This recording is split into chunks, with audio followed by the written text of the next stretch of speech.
Honorable members, let us pray.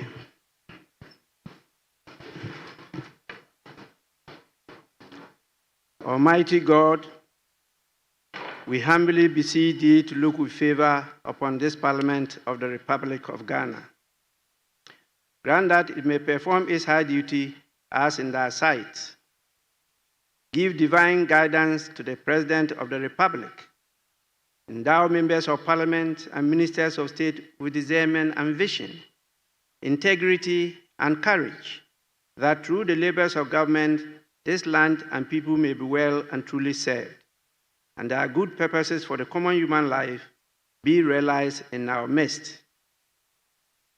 O God, grant us a vision of our country, fair as it might be, a country of righteousness, where none shall wrong his neighbor, a country of plenty, where evil and poverty shall be done away with, a country of brotherhood, where all success shall be founded on service and honor shall be given to the deserving, a country of peace, where government shall rest on the will of the people and the love for the common good. Bless the efforts of those who struggle to make this vision a living reality. Inspire and strengthen our people, that they may give time, thought, and sacrifice to speed the day of the coming beauty of Ghana and Africa. Amen.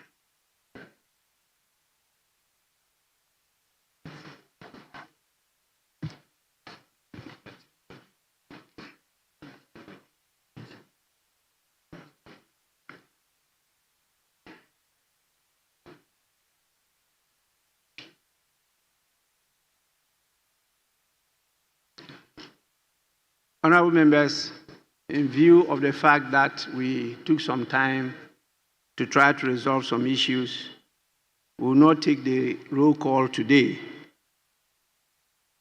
And I don't have any message from His Excellency, the President.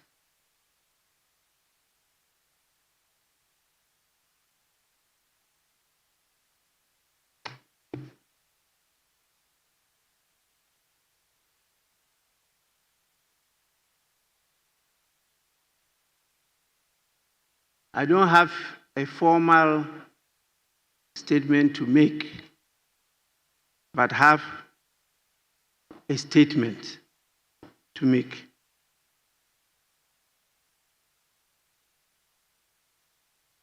The statement arises from what happened yesterday when I yielded the chair to the first Deputy Speaker to preside.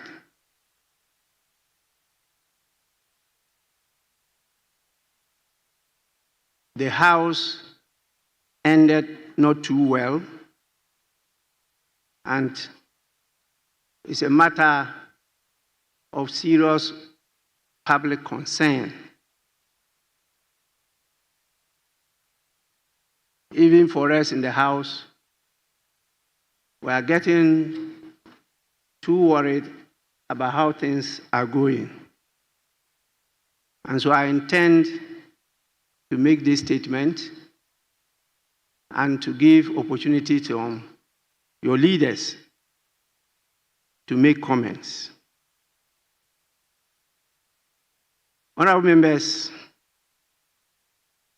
yesterday, Tuesday, 10th June 2025, I had cause to remind members about compliance with the Constitution and the standing orders of Parliament on undertaking or taking offices of profit with the approval of the Speaker. In that statement, I reminded members of my intention to ensure strict compliance with the constitutional and procedural rules which govern the House. I find it quite unfortunate, and I actually condemn it, that on the same day, members of the House will seek to show blatant disregard for the rules of the House by flagrant disrespect of the speakership in the presence of the mays.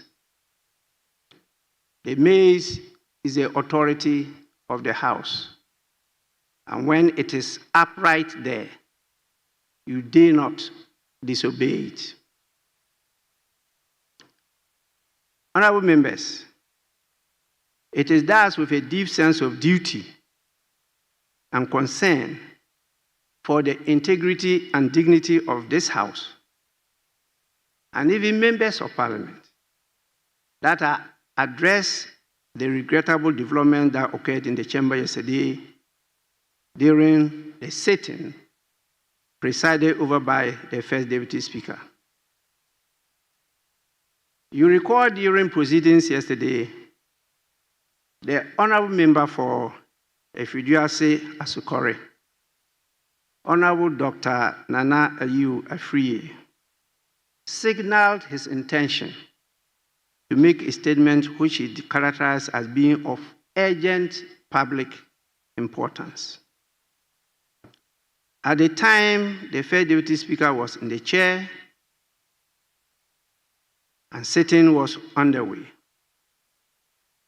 It bears noting that under the rules and the practice of this House, statements intended to be made on the floor are submitted in advance and previewed by the Speaker, usually in a pre-sitting engagement with the leadership of both sides. And we do that at the lobby, which some of you refer to as management meetings. That is the conclave of leaders. And we look at these statements, sometimes they draw my attention to them, and we agree as to how they should be taken. This process ensures that statements meet the threshold set under our standing orders. In this case, no such advance submission or preview had been undertaken for the statement. Honorable Dr. Afriye intended to make yesterday. Consequently, the Speaker had not admitted the statement in accordance with the established rules of procedure. Despite this, during the motion for the adjournment of the House, the Honorable Majority Leader moved the motion, and the Honorable Minority Leader drew the attention of the pendency of the statement. The communication then was unclear, and therefore the Honorable Member for Efiduase Asukore rose up to second the motion and to proceed to read the statement. That gave impression that he used the opportunity to try to send the motion, but to sneak in the statement which had not been admitted. The First Deputy Speaker, acting within the scope of the rules and the precedence of this House, cautioned the member that he could not proceed with the statement. When the member persisted in attempting to read the statement, the First Deputy Speaker directed that he desist from doing so. The member, however, refused to comply. He insisted that it was an urgent statement of public concern, and he had to read it. As a result, the First Deputy Speaker invoked the powers available to the chair and directed the Marshal to escort the member from the chair. Let me let members know I was observing all what was happening on the screen in my office. And I saw all the body languages of all those who were part and parcel of what took place. And so I can testify that at that moment, several members from the majority side were seen forming a physical barrier around the honorable member for Efiduase Asukore, thereby obstructing the enforcement of the Speaker's directive, including a lady, honorable lady.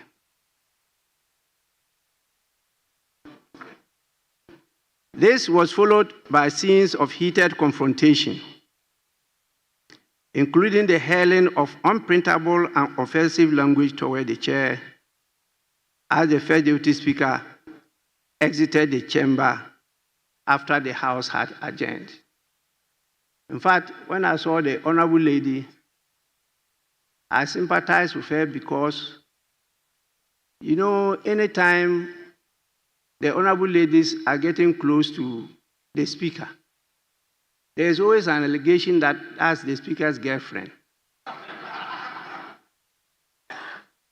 We don't have girls in this house. I even prefer you say Speaker's woman friend, not girlfriends. How many girlfriends can Speaker take at this age?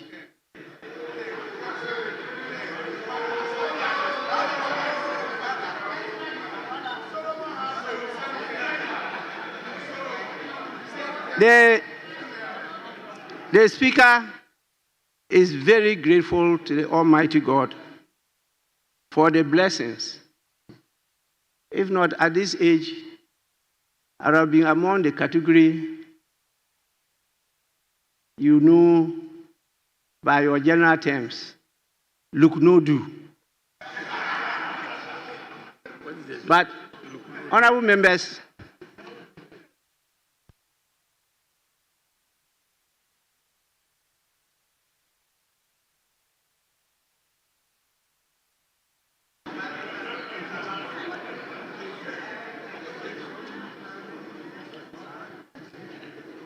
the honorable members,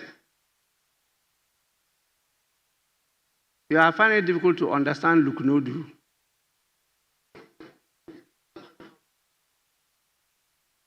Please,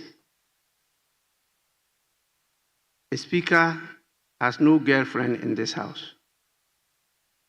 The Speaker has no woman friend in this house. You are all honorable members, and you have everything available to assess the Speaker. No discrimination at all, whether male or female. Honorable members, allow me to clarify the process for admitting statements in accordance with the standing orders and the established practice of the House. I know many of you are conversant with the rules, but we have a public to go with, and this will assist many to understand what takes place in the House. I listened to the debate on this matter, and many people were misled. And so just allow me to go through some of the rules for the edification of the general public. Orders 91 to 95 of the Standing Orders of Parliament generally address statements and ceremonial speeches made on the floor of Parliament. Orders 93, 94, and 95 regulate the making of a statement by a member of Parliament on the floor of the House. And Order 93 provides, 1, by the indulgence of the House and the leave of the Speaker, a member may explain a matter of personal nature or make a statement on a matter of urgent public importance at the time appointed for statements under Order 67. 2.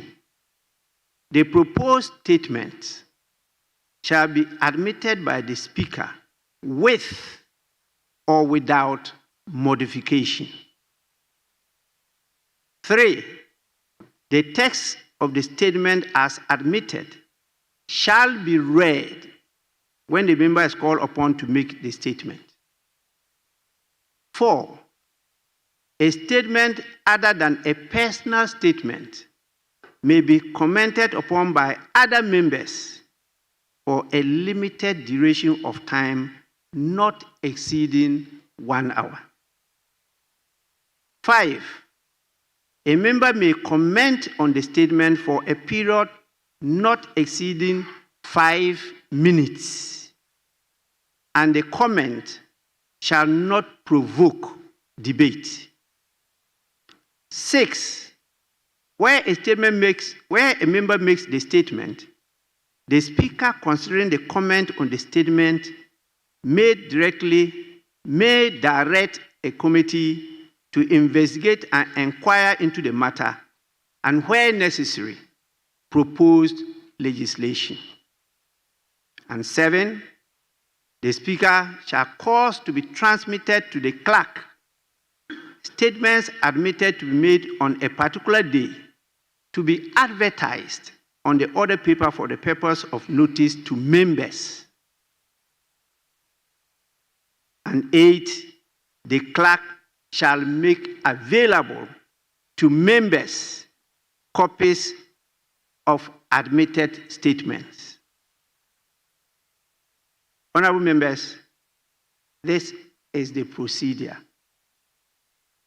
We have not been following it. We have to follow it to the letter to forestall some of these occurrences. Order 94 provides for time for statements, and it says the time for statements shall ordinarily not exceed 1 hour, except that the Speaker may permit statement and comment outside the prescribed period in exceptional cases. In fact, in other jurisdictions, they are timed, and each member is given 2 minutes to make the statement. And so when you are reading the statement and it comes to the 2 minutes, you are timed off, and you just submit the rest of the statement to the clerk. But here we indulge members sometimes to even use 10 minutes to read their statements. In Order 95, the order says a member whose statement has been admitted may withdraw the statement by leave of the Speaker. In line with this, it is the accepted parliamentary practice that such statements are shopped through the leadership of both caucuses, reviewed by the Speaker ahead of the statement. That is why we say pass your statements through your leaders, who, after going through it, will recommend to the Speaker. And there's good reason for that, because the information available to leaders are not available to all members. The Speaker reviews it because the Speaker is going to preside, and the Speaker is to ensure that your comments and the statement itself is in accord with the law and the rules of the House. Then the statement is listed on the notice of the order paper under statements. Copies of the admitted statement are circulated to all members through the clerk. We need members to have advance notice in order to make meaningful comments. These are the new rules that we adopted as a House. This process exists to ensure order, prevent ambushes on the floor, and give members prior notice of matters to be raised in the House. In this instance, no prior notice was given. No text was submitted prior to the sitting. But from the information leaders gave me, they had discussed this matter. But the statement got to the first deputy speaker whilst he was seated at his seat in the chamber. And whilst he was trying to read it, I called upon him to take over the chair. So he did not actually go through it, and he did not admit it. So the statement was not admitted.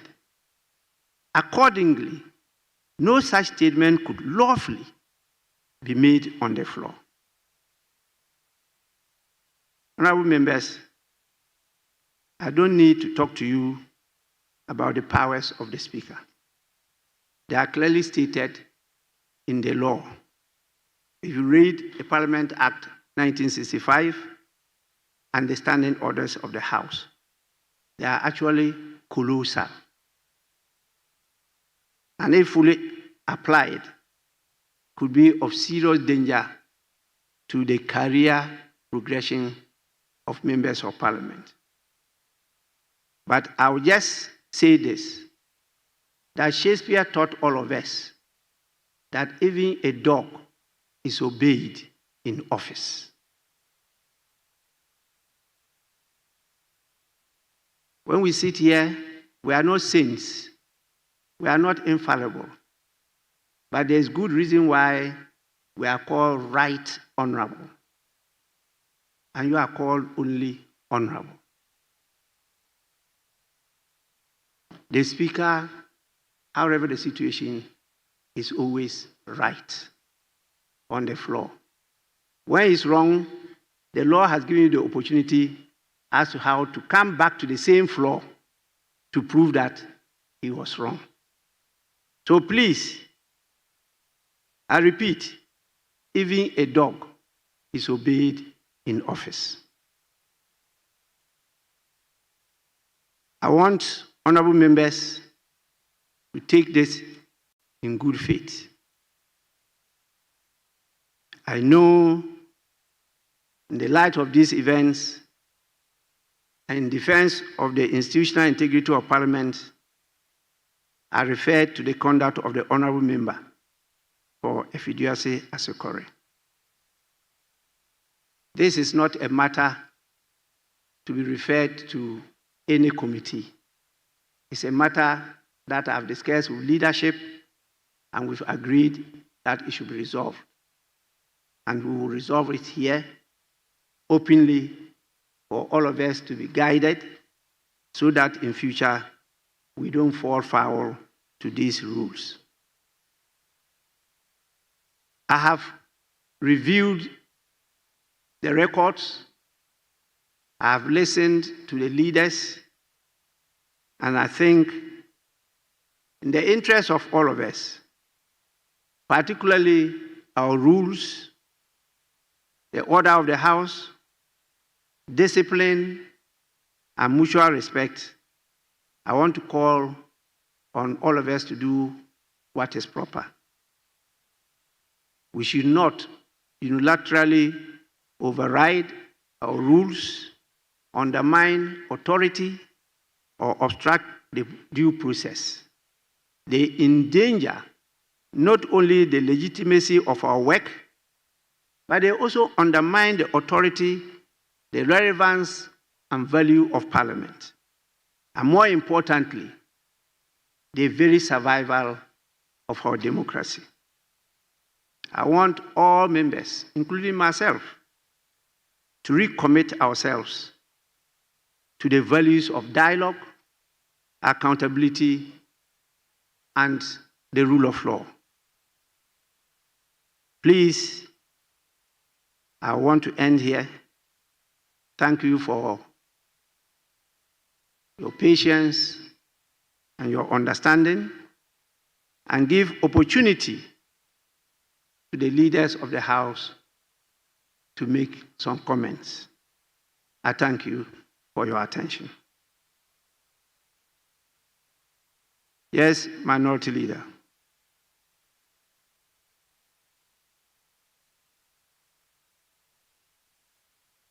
Mr. Speaker,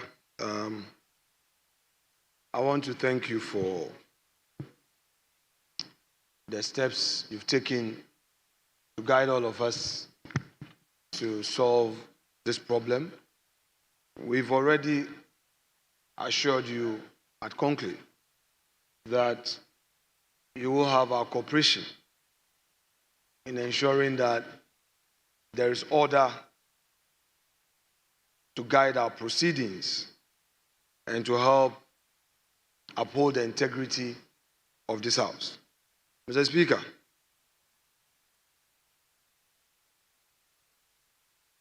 moving to resolve problems of this House is a continuous process. And without belaboring the point, I reiterate to you my assurances at conclave that we will assist the chair, particularly now that you are so overwhelmed with some other administrative duties and other commitments that your two deputies would be with us most of the time. We believe that we will extend that courtesy to them. They are the first among their equals, our primus. Though they are members of this House, their position is guaranteed by the Constitution. So we agree that we need to accord them that courtesy. Mr. Speaker, I conclude by reiterating your call on us to have patience. I would add tolerance. We are here as a family, and I recall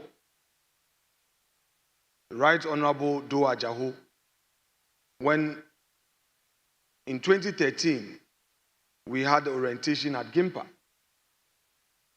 He shared with us his own experience as an MP with fire in his belly when they saw the Honorable J.H. Mensah, the minority leader of the MPP side at the time, that he was quite combatant, only to realize that after sitting, he and the Speaker,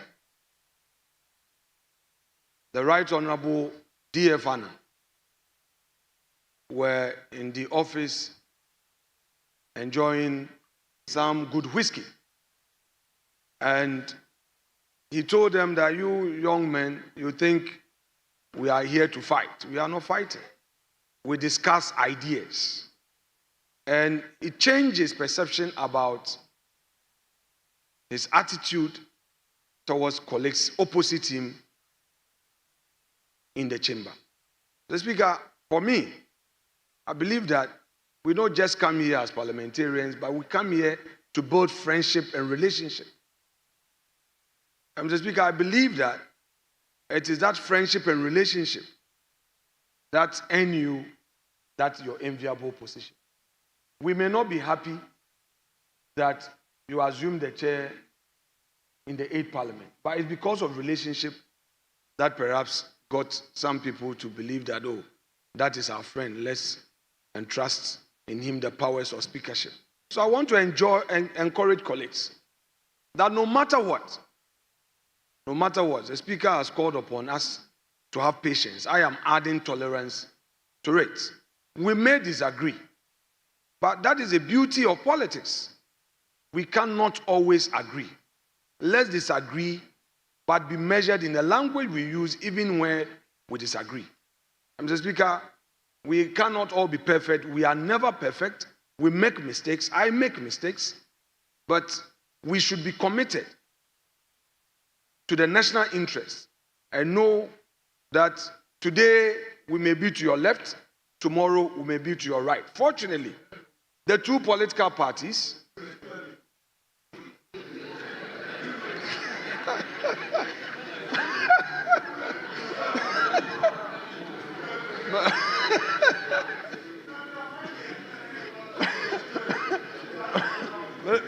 Mr. Speaker, My respected senior Muntaka Mubarak has not spoken into the mic, but he's saying that at least Mincha 5 years answer Makasa.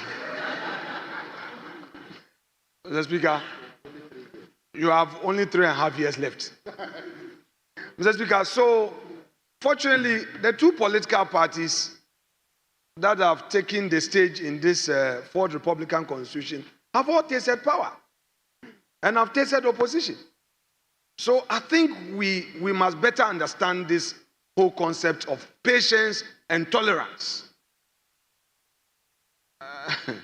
So, Mr. Speaker, I would end here by thanking you and assuring you that the needful as you have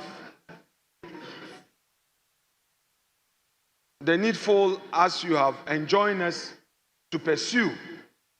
Oh, Mr. Speaker, Mr. Speaker.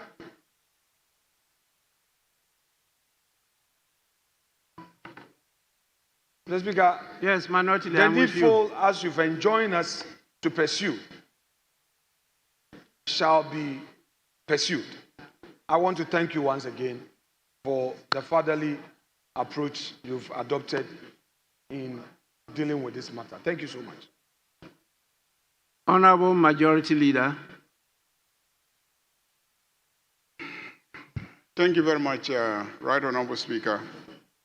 I think your statement is explanatory enough of the issues of yesterday and the rules that should govern proceedings in this House. And so, Right Honorable Speaker, I have no intention of belaboring the point. I think all I can say is that we should all take time to study the rules. We should all take our time to study the rules. My brother, Honorable Muntaka, is here. My brother, Eric Opoku, is here. Haruna just left. Even after 20 years in this chamber, every single morning or afternoon I enter the chamber, I still take the rules to check before I make any move. Even when my backbench or my colleagues are trying to do something, I know I will have to defend them. So I'm quickly glancing through the rules. Sometimes when you see me looking at my phone, I have made an electronic copy of it, and so I'm busy looking at it to make sure that if somebody is faltering, I can check them and draw their attention that, no, that's not what the rules say. I think the problem is that we are not investing in the rules. If we invest in the rules, many of the issues that we are confronted with in this chamber will not arise. It will not arise. People will know when and how and under what circumstances a statement should be made, no matter how urgent. So my only plea is that let's invest in the rules. It is not about how loud you can shout. It's not about the size of your muscles. It is not. It's not how big your chest can be. It is not. Somebody says I should add breast, but I won't add breast.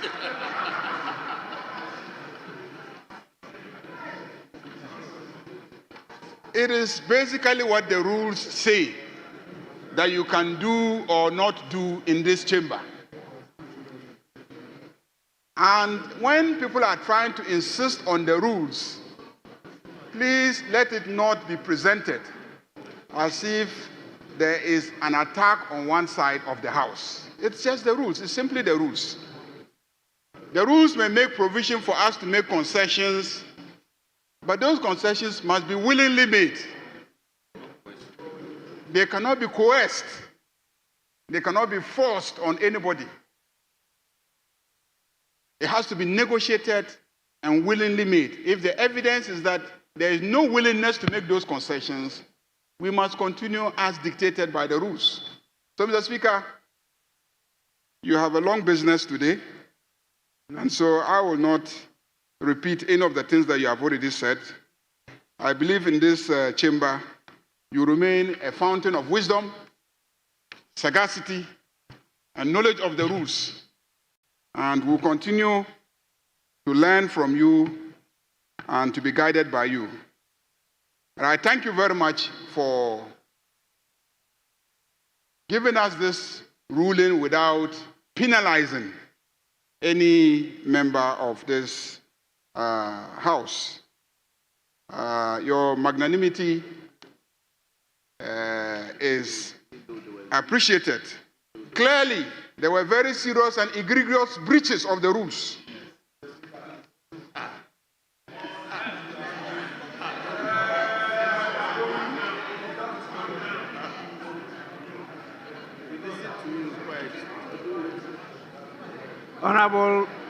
Honorable Majority Leader, clearly it's not the understanding of the House that you proceed along that journey. So you just conclude. Please don't chip away my powers. I have to decide whether he should withdraw or he should leave it at that, not any of you. So please desist from going in that direction and then conclude. Mr. Speaker, you yourself said you will not punish. You clearly said that you will not punish. And that is what I'm commending you and thanking you for. To say you will not punish is to admit that there was a punishable conduct. So I'm just commending you. Majority Leader. I'm just commending you for not punishing. Majority I'm just thanking Leader, you, Mr. Speaker. Please. I'm just thanking you, Mr. Speaker. Please, please. I know you very well. Sometimes, you see,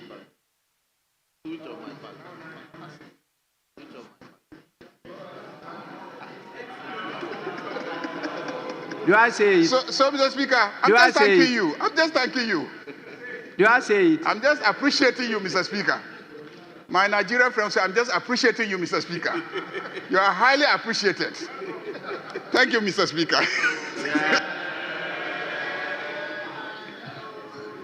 Honorable members, please know that this House, the Parliament of Ghana, is globally ranked very high, and people respect us.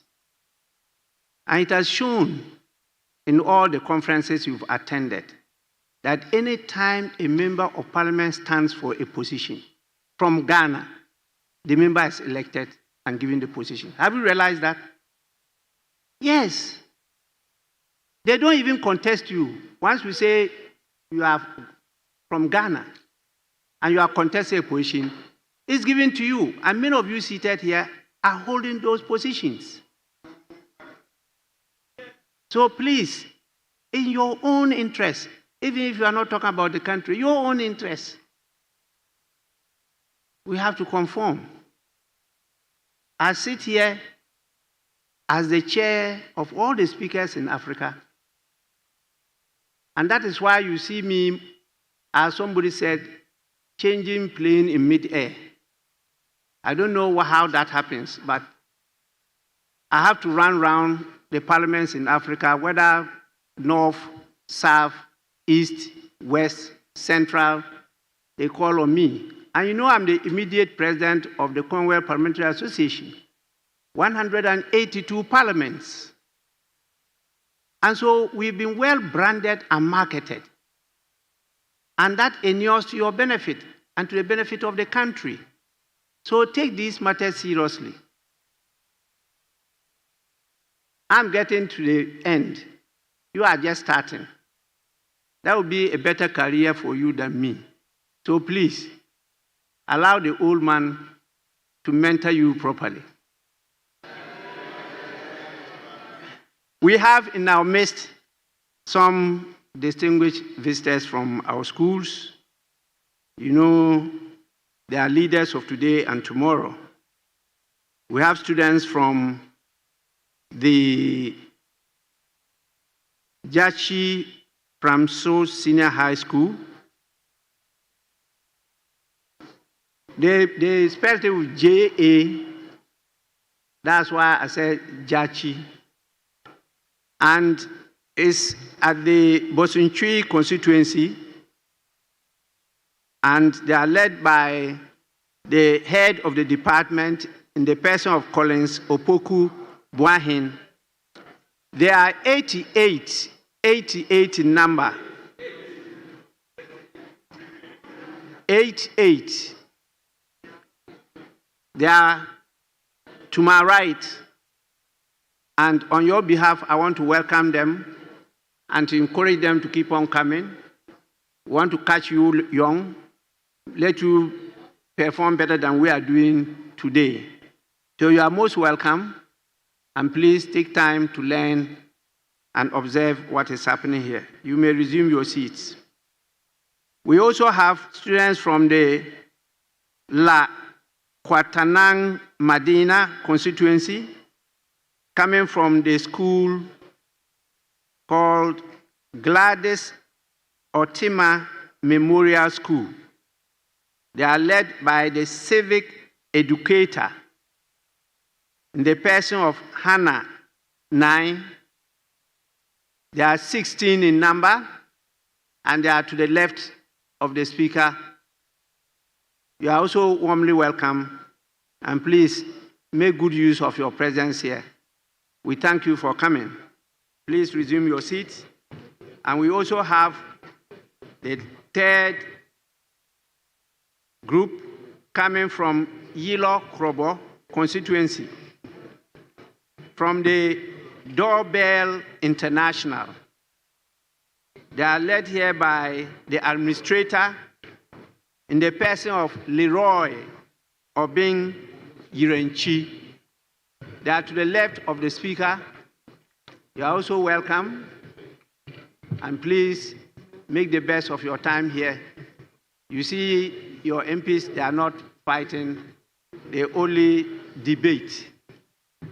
We expect you to be more decorous and decent than us. Please, you may resume your seats. Honorable members, I did this because they will be taking round and showed some places and giving some lectures. Now we can go to correction of votes and proceedings, and we do that snappy before we move on to the urgent questions. We have a number of ministers available to do so. We start with the votes and proceedings of Tuesday, 10th June 2024. Page 1, page 2, page 3, page 4, page 5, page 6, page 6, yes.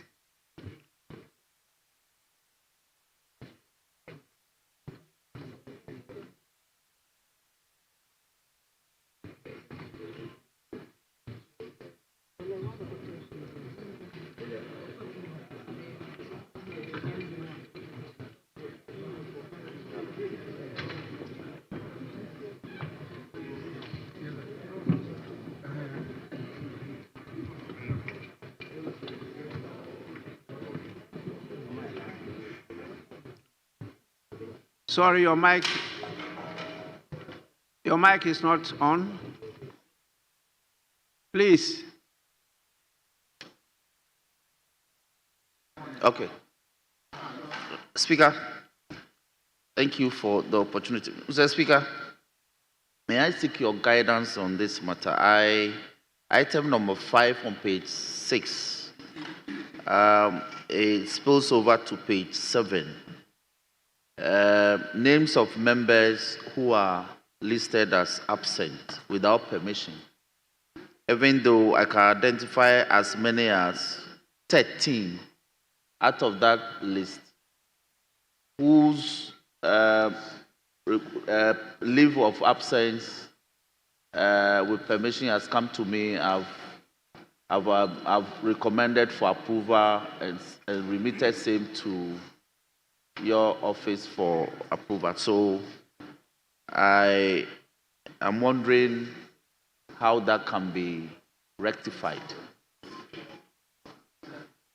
Yes, he will do that. No. Yes, honorable members. Anyway, let me listen to the Deputy Minority Whip.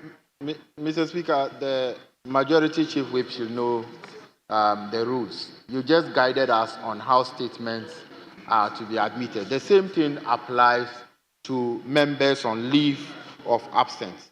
Mere transmission does not mean approval. Until there is an approval from the Speaker, the member cannot be captured as absent with permission. And for that matter, you should know how to do the application.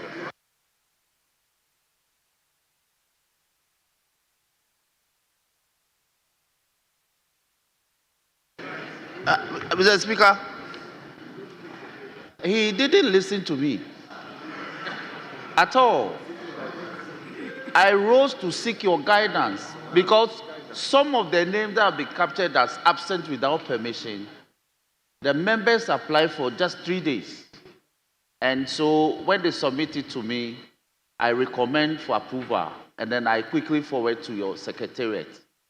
I see that some have been caught by a fruition of time.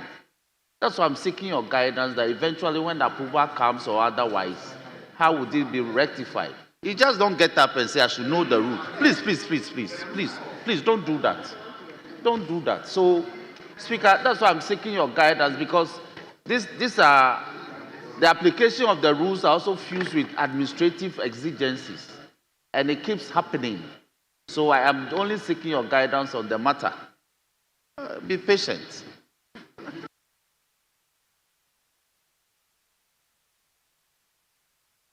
Honorable members, the order paper, the votes and proceedings are both prepared from records. And so if the records hadn't reached the office of the clerk, they will be captured as being absent without permission. If later on the approval is given and submitted to the office, the necessary corrections will be done. So please, let's take it as these are the reasons why these are drafts meant for correction. And so when this happens, kindly draw our attention to it. Sometimes, even though recommended, we disapprove. There are a number of times we have disapproved some of the recommendations. So it's advisable for members to always get the approval before you absent yourself. In any case, no damage is caused when you absent yourself without permission for just a few days.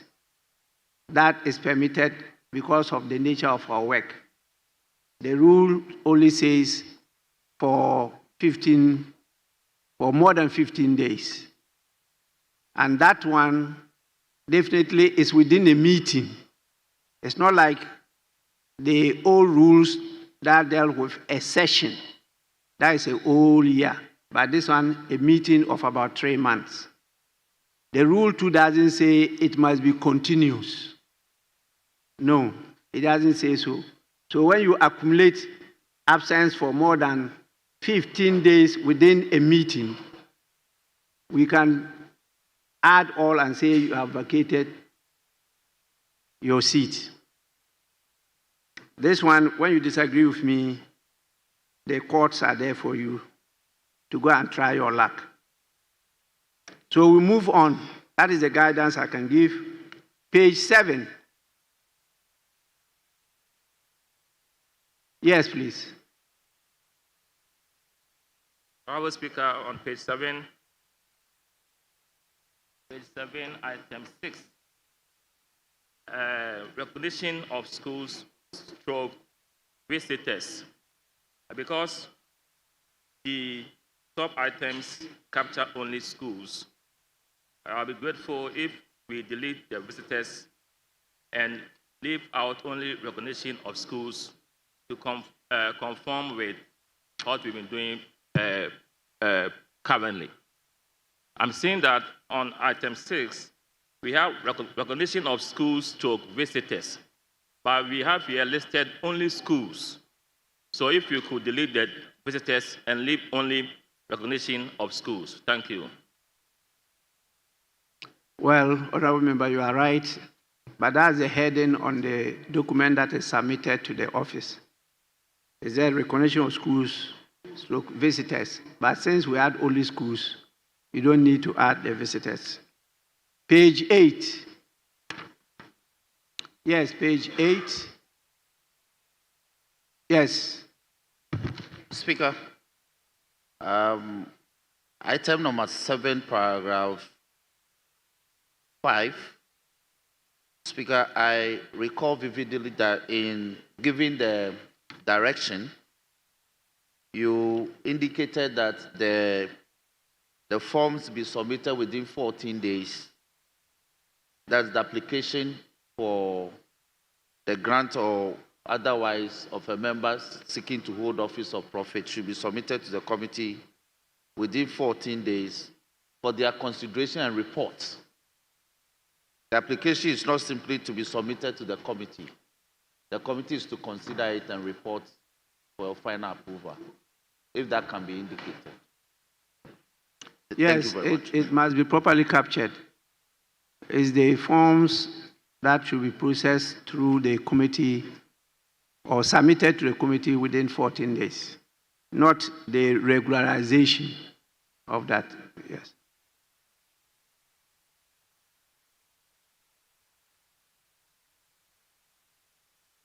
So that is what I talked about, because I don't know the advice that will come from the committee, and so I can't anticipate that, but I know they will always advise me as to whether to approve or not to approve, and I'm not bound anyway by the advice.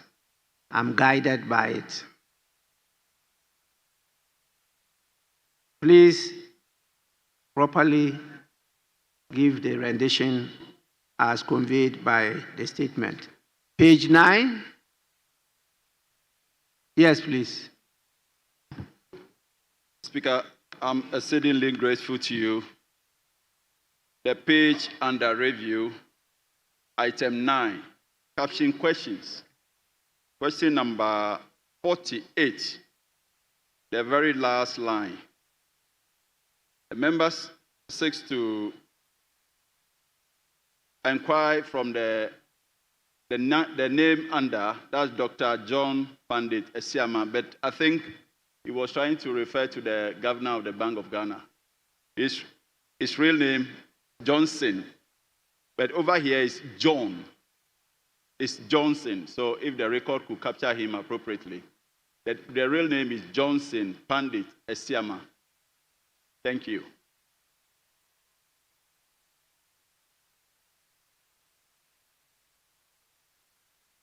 Yes, the honorable member is right. Please, page 10, page 11.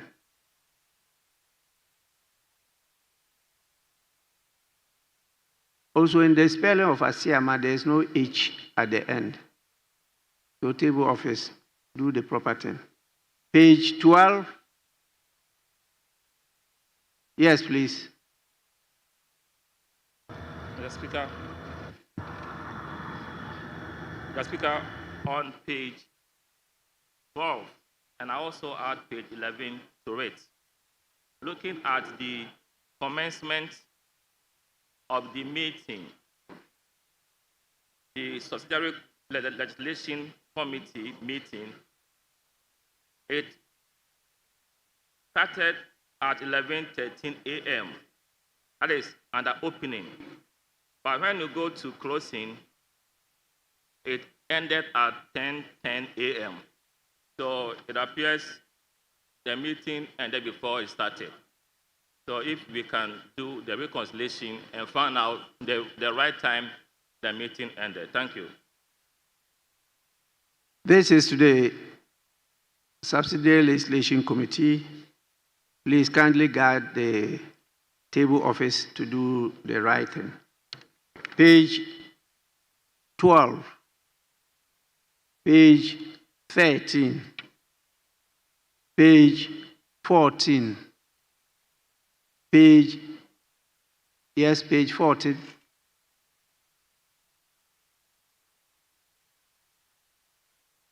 Thank you, Right Honorable Speaker.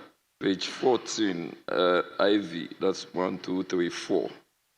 The name Mr. Richmond Roxon, Esquire. The Speaker, my understanding is that since there is Mr. the Esquire should not be at the tail end. So it should be Mr. Richmond Roxon or Richmond Roxon Esquire. Thank you, Mr. Speaker.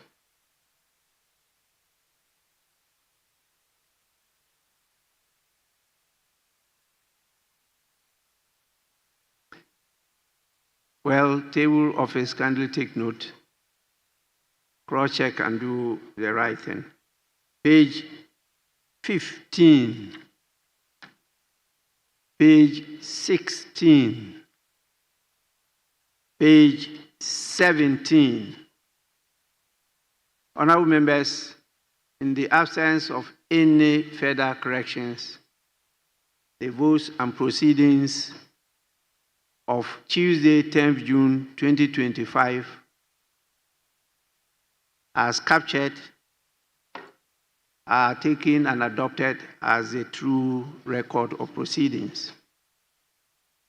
I have a copy of the official report of the parliamentary debates of Friday, 30th May 2025. Any corrections? Yes, Honorable Member.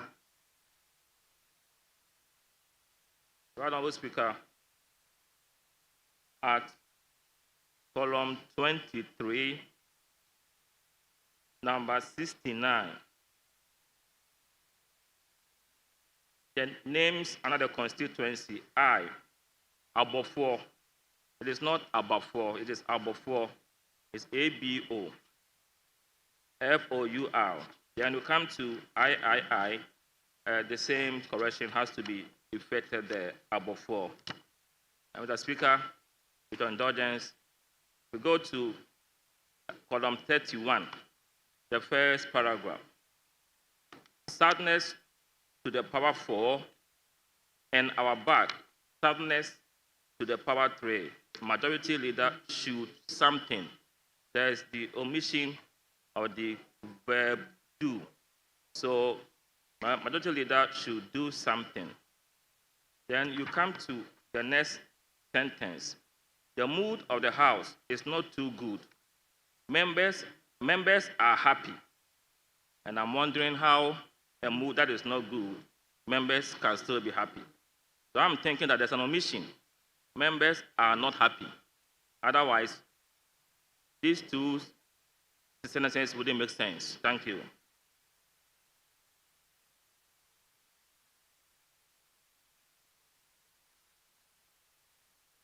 Yes, honorable members, there's a need to insert not happy, not, following from a logical sequence.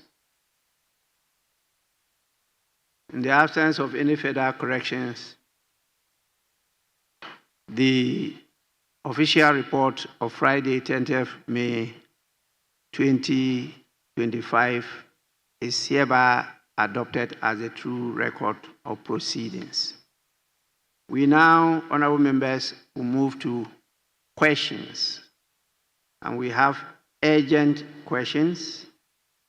The first one, which is 6A, stands in the name of Osahene Alexander Kwamina Afenyo-Markin, the Member of Parliament representing Efutu, and this is directed at the Minister for Labor, Jobs and Employment. Honorable member, I'll call the second deputy speaker to take the chair. Second deputy speaker to take the chair.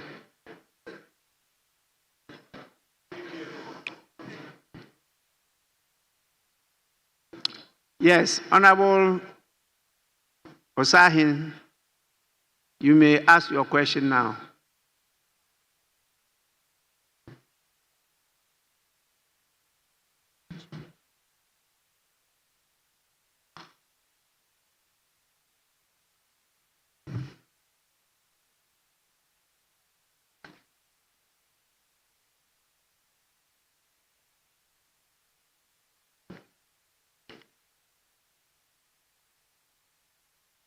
Mr. Speaker,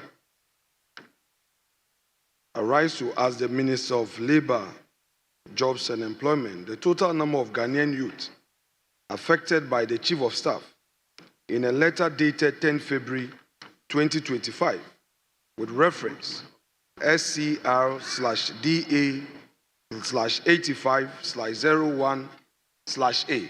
Thank you very much, Mr. Speaker.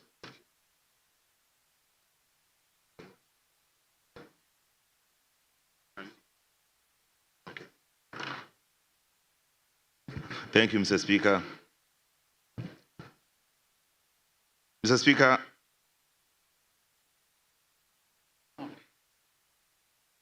Speaker, following the directive issued by the Chief of Staff on behalf of government, an intersectoral committee has been established to investigate, verify, and validate the authenticity or otherwise of appointments in the public sector, which were carried out after 7th December 2024.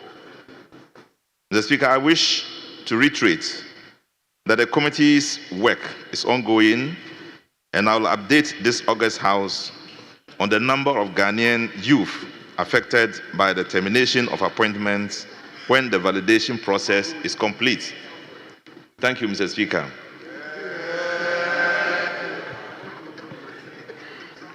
Yes, Honorable Minority Leader, supplementary question. Mr. Speaker, the minister appears to have satisfied his people, so they are cheering him on. Mr. Speaker, they are cheering him on because Majority. Because, Mr. Speaker, Leader. he says that there is an ongoing. Honorable Minority Leader, please. Oh, very well, Mr. Speaker. Yes, Leader. Mr. Speaker, clearly what he's saying offends the rules. You've asked a question. It has been brilliantly answered. All you need to do is to ask follow-up questions. The reaction of the House should not be a subject matter for your commentary. Just ask your follow-up questions. Well. Honorable Minority Leader, supplementary question. Mr. Speaker, I take it from where the majority leader said that the many Ghanaians whose employment have been terminated, for which the minister says they are yet to know the number, he considered it as a brilliant answer when many Ghanaian citizens have been sent home. That is very rich, but let's proceed. Honorable Minister, have you become aware that following the directive, state agencies have issued termination letters to people who were already in their employ? Yes, Honorable Minister. Thank you, Mr. Speaker. Mr. Speaker, I have stated that when the directive was given, the Chief of Staff has set up a committee on behalf of government. Some investigations are being done. We'll first of all want to verify to know the truth of it, how many numbers and what government can do about it. So it's not like we already have the answers to give right now. Mr. Speaker. Yes, Honorable Leader. The Honorable Minister standing at the dispatch box is telling us that the Minister, the Chief of Staff's letter called for investigation, and that when the investigation is done, they will be able to validate the authenticity or otherwise of such appointment. Mr. Speaker,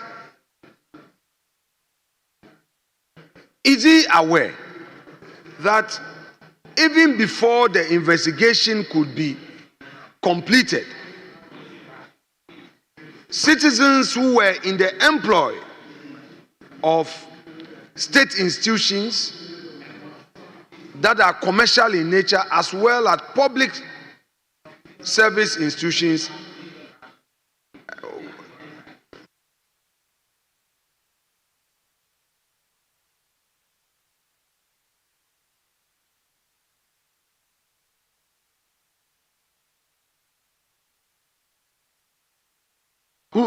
Who is far away from the majority leader?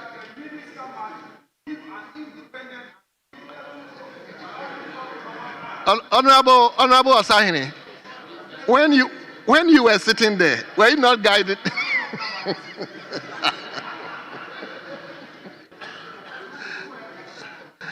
Have you finished with the questioning? Very well. Mr. Speaker, maybe I'll rephrase it. The minister standing in the dispatch box is telling us that there is a committee to investigate and to validate the authenticity or otherwise of those who are already in the employ of one, state institutions that are commercial in nature, public service institutions, and those in the civil service. Now, has he become aware that, as in his own words, the committee is yet to finish its work? Yet, Ghanaians who were in the employ of the institutions mentioned supra have had their appointment terminated, even before the committee could complete its work. Have you become aware? Yes, Honorable You are Minister. on oath as a minister. Have you become aware? Mr. Speaker, we are speaking in Parliament, and I'm very aware that you must speak under oaths. So I can speak under oaths when there is credible evidence for me to come here and say, yes, there has been such a situation. But, Mr. Speaker, what he has said reminds me of one of the issues that we are going to tackle to make sure we put a stop to this cyclical dismissal of people which started in 2008 and continued, was terminated, stopped by Professor Mills, continued again by Nanado, and then it is taking a cyclical position. So, Mr. Speaker, with the report that will come, I'm going to be one of the people who will say governments will come, but employees must stay in office. Mr. Speaker, so we are just hoping that eventually when the results come, we'll come here to discuss it. I'll call on the House so we can take a position about it. Yes, Honorable Minority Leader.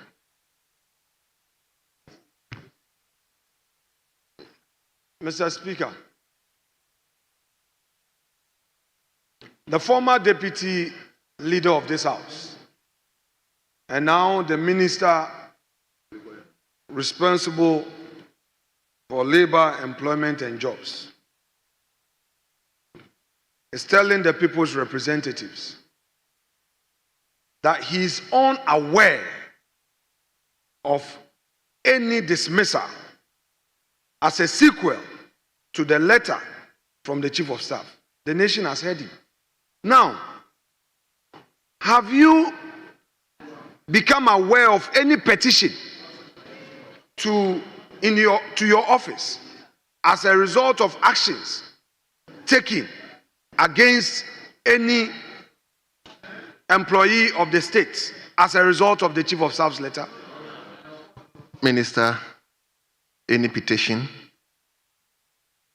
Mr. Speaker, let me just correct an impression he's giving out that I said I'm not aware. I said that I'll speak under oath, I'll speak with evidence, and I will speak when the evidence comes, and I'll present it to this House. I never said yes or no to your question, but I'm not aware, as you have said now. Yes, Honorable Leader. Mr. Speaker, the rules are very clear on how we should conduct ourselves. I, as a questioner, am guided by the rules. I believe that in the same spirit, my respected senior, who played a role in building me in this chamber, also has a duty. I ask a direct question. Whether or not you are become aware of any dismissal as a sequel to that letter from the Chief of Staff, and your answer was you've not become aware. No, I just want clarity. Please, colleagues, Mr. Speaker, just for record, let me repeat it so that you bring clarity to your answer. Honorable Minister, the Chief Whip does not like being heckled. The majority Chief Whip does not like being heckled. Would he be tolerant? Honorable Minister, just for clarity, have you become aware that as a result of the letter from the Chief of Staff, you are a public officer, a Minister of State, have you become aware that as a result of the letter from the Chief of Staff, Ghanaians who were in the employ of one, state institutions that the state has stake in them as for commercial purposes, 2, public service institutions, 3, the mainstream civil service. Have you become aware? Yes, Honorable Majority Leader. Mr. Speaker, what was his original question? His original question, Mr. Speaker, is to ask the Minister for Labor, Jobs and Employment the total number of Ghanaian youth affected. His interest was the total number of Ghanaian youth affected. The Minister said he has instituted an investigation which will provide that information. And if that information is presented to him in a report, he will present to this House. So why are you now asking whether he's aware that somebody has been dismissed or not? The Minister says that what you have asked about, I have instituted an investigation. I'm expecting a report. On the basis of that report, I will respond. Yes. Mr. Speaker, Honorable Leader. Mr. Speaker, bear with me a second. Mr. Speaker, just this afternoon, we were all encouraged to follow the rules. The leader of the House just told us that he has even an electronic copy of the rules book. Mr. Speaker, when a question is asked, as a supplementary question, its admissibility is entirely in your hands. Yes. Mr. Speaker, it is not, yes, Mr. Speaker, it is never in our rules.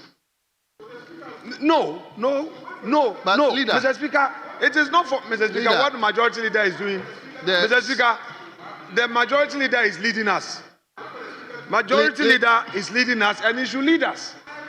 Leader. No, Mr. Speaker, with respect, I would always be guided by precedents. If the new precedent is that a member can rise on a point of order to a question for Mr. Speaker to rule on, let the record reflect. Leader, I think he's just drawing the entire House attention doesn't have that right. to the fact that to decide. We brought the minister here to answer specific questions. And the supplementary question should always flow from. So probably he's drawing our attention. So honorable leader, I'll ask you to ask the supplementary question, but it must flow directly from the answer he has given. Because if it's going to be something else, then probably we have to ask the minister to go back and prepare and come back. Because this is a house of records. You don't force him to probably give an answer that will turn out to be false. So you have the floor as supplementary question, but it must flow from the answer he has given. Mr. Speaker, I want you to set the record straight on this matter. And I'm happy Honorable Muntaka is in this chamber. Because, Mr. Speaker, there are senior members who have been insisting on the rules. I want you to bring a finality to this matter, which is, can a member rise on a point of order regarding a supplementary question with the aim of claiming that he is drawing the speaker's attention, or it is the speaker's sole right and discretion to admit a supplementary question or otherwise? Mr. Speaker, if you so rule that any member can rise to raise an objection, let the record reflect and I'll be guided. Because when people are talking about rules and the rules are being breached and the same people are sitting in this chamber, they won't talk. They won't talk. There are Sawasi MPs in this chamber and the majority leader is breaching the rule. He won't talk. He won't talk. Leader, are you addressing me or are you addressing? Mr. Speaker, I'm addressing you, Mr. Speaker. I want to say that if a certain precedent is being set, I'm not worried. Because one day I will have the chance to use the same precedent. Yes. So he should allow you to do your work. He shouldn't chip away your powers. Well. Very well. Mr. Speaker, I'll proceed with the question. Honorable Minister, you have just told this House that you have set up a committee to investigate and validate the authenticity or otherwise of some of these appointment letters. I want to find out from you, in view of the investigation that you are doing, have you become aware of any petition in your office regarding such mass dismissals? Minister, are you aware of any petition? Mr. Speaker,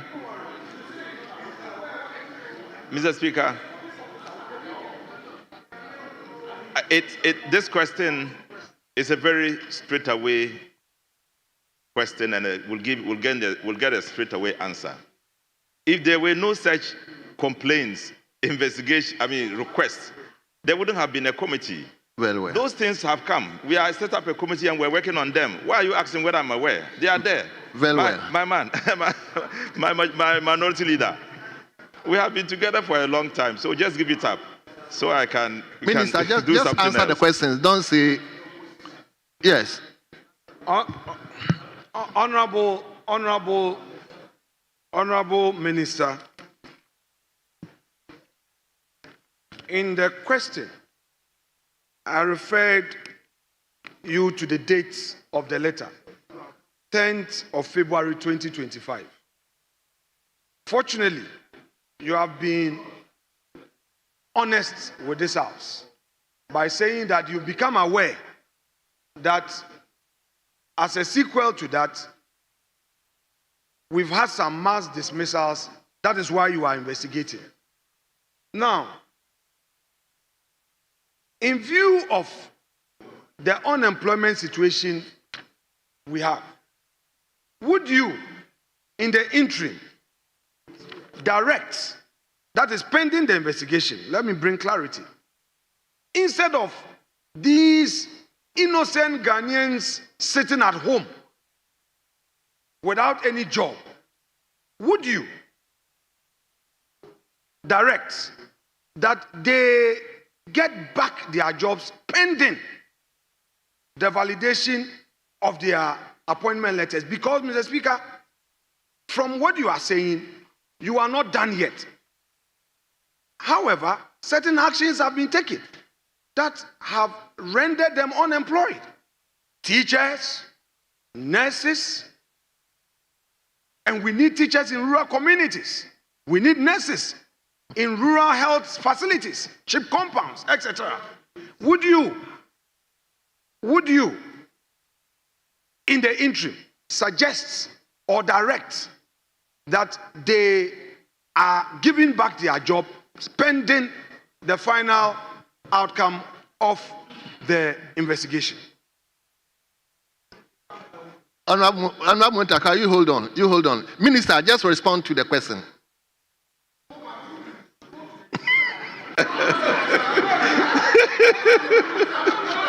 Hey, Mr. Speaker.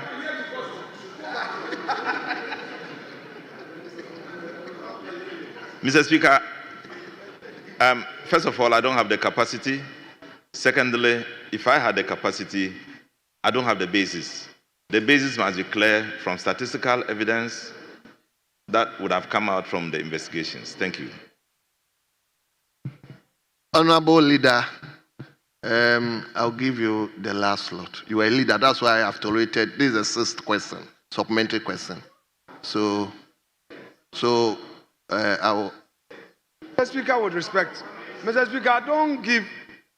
There are daggers out. Don't arm them to. Leader. Mr. Speaker, I've not asked. We drew respectfully, one. I'm very well, Mr. Speaker. Very well.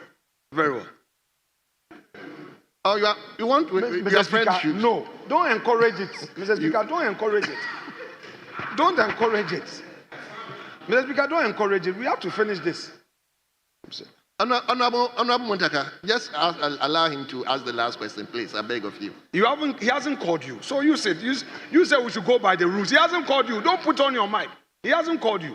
Honorable Leader, just ask the question, please. Mr. Speaker, the Honorable Minister has told this House that until the investigations are over, he wouldn't know the total number of innocent Ghanaians who have been affected by this mass dismissal. He has on record also confirmed that indeed he's become aware of the dismissals. That is why he has set up the committee.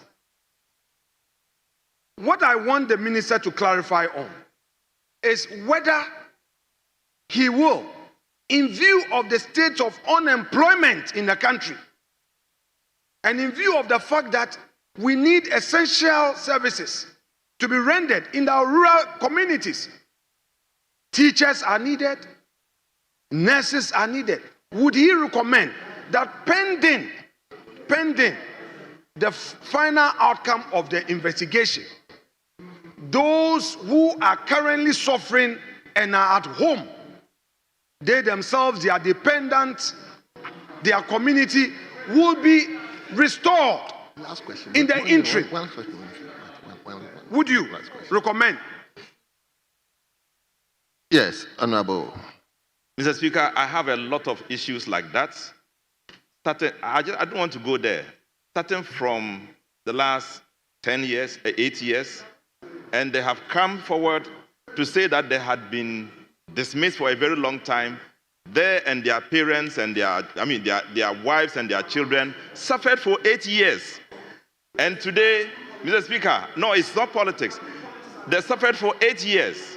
Now, if you are asking whether somebody who has been dismissed for 2 months, excuse me to say, has been dismissed for 2 months, whether it will be taken care of, I will expect that let's do a comprehensive stretch of the matter and help all those people. I'm very open to that.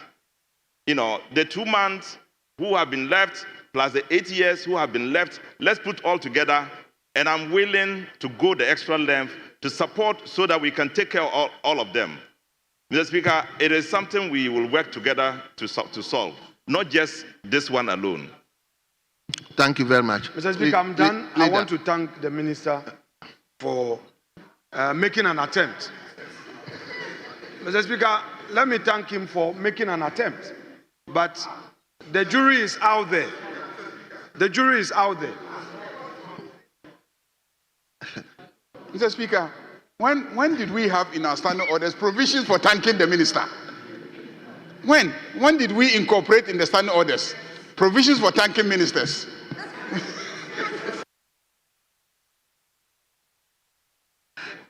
Yes, Chairman for the Economy Committee. Thank you, Mr. Speaker. Mr. Speaker, I'd like to ask the minister, is he aware that before such mass employment can be given to Ghanaians, it should be backed by financial clearance from the Ministry of Finance?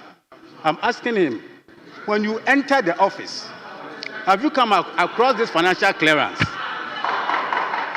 Have you come?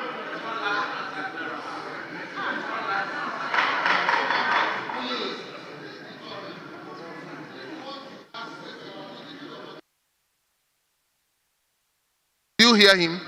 Mr. Okay. Speaker, I have not finished. I'm asking him, when he entered the ministry, has he come across this financial clearance with respect to this mass, employment? Thank you. Well, Minister.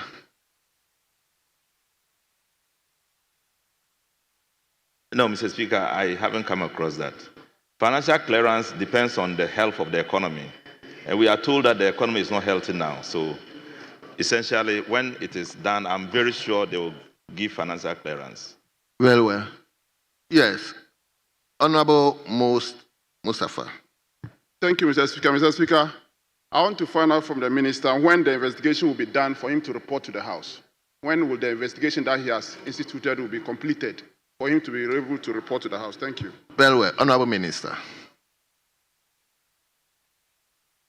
Mr. Speaker, I'm going to monitor to find out when it will be done. And I don't know the time. It's ongoing. Thank you. Well. Yes. Honorable Reverend Ntimfojo. Thank you, Mr. Speaker. I rise to ask the minister in reference to teachers.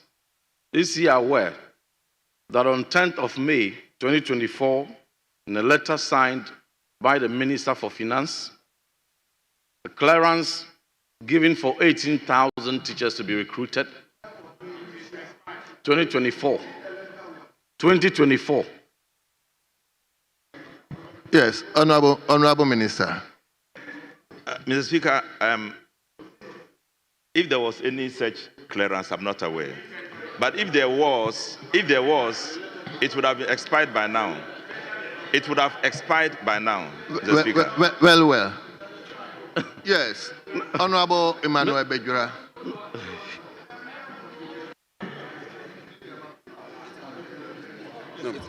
Thank you, Mr. Speaker. Mr. Speaker, I want to find out from the minister whether the purported dismissal were those who are on contract, probationers, or people who have finished working and are going on retirement. Minister, did you get this question? Please, can you repeat the question?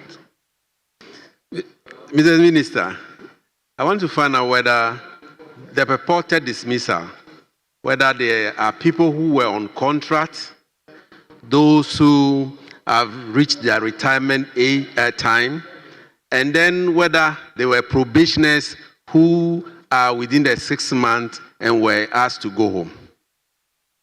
Yes, Honorable Minister. Mr. Speaker, let me reiterate that we are investigating it all and it will reveal. I mean, the reason is that this question is not specific to say the number. I said I don't know the number, yet we are investigating it. Then you are asking a similar question, which is very similar to that one. So, Mr. Speaker, when the results come out, you will get to know. Well. 1, 2, 3. Yes, Honorable Member for Manchester South. Honorable Minister, was there a prior impact analysis on the lives and families of those that were affected by the termination? Was there a prior impact analysis on the lives of those that were affected and their families before the termination was effected? Can you tell the House? Honorable Member for Menchia, may I kindly ask you to file a first question? So that, yes, Honorable. Thank you, Mr. Speaker. Mr. Speaker, I want to find out from the Minister if the Minister is aware that there is an ongoing recruitment to fill the vacant positions that have been terminated by... Yes. Yes, Honorable Minister. Or I should ask him to repeat the question. Honorable Member, may you repeat the question? The Speaker, I am asking the Minister if he is aware that there are ongoing recruitment to fill the vacant positions that have been terminated as a result of the dismissal. Honorable Minister. Honorable Member, please, let's listen to him. Yes. Mr. Speaker, I'm aware that some recruitments are happening. Whether they are to replace those that were dismissed earlier or not, I cannot say. Well. Honorable, hold on. Honorable Tailabi. Thank you, Mr. Speaker. Mr. Minister, have you had complaints from people who were dismissed 2017 to 2024? And if you have, can you give us an idea of how many people were dismissed? Honorable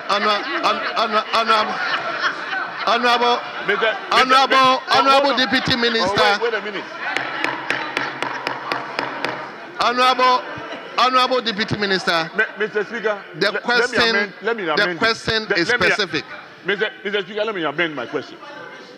From the answers given by the minister, he indicated that there are petitions of people who were dismissed after 2016. I just want to know can you give us an idea of how many people have petitioned your office? Honorable Minister. Honorable members, please allow me to handle the House, please. Honorable Deputy Minister, please. The Minister did not come here to answer those members who have been probably released. Please ask a fresh question. No, Mr. Speaker, please. In his answer, it's a follow-up to whatever answer the minister has given. Yes. The minister indicated to all of us here that some people were dismissed and that... Obviously, the minister cannot just give the figures. Until Minister, can you give the figures? He wouldn't know, so he should tell us the numbers. Mr. Speaker, Mr. Speaker, I won't be able to give you the number of people who were dismissed from 2017 to 2024, but there are complaints, and I can confirm that huge numbers of people have come to say that they too should be restored, and I can provide the evidence at a later time. Well. Lastly, Honorable Jerry.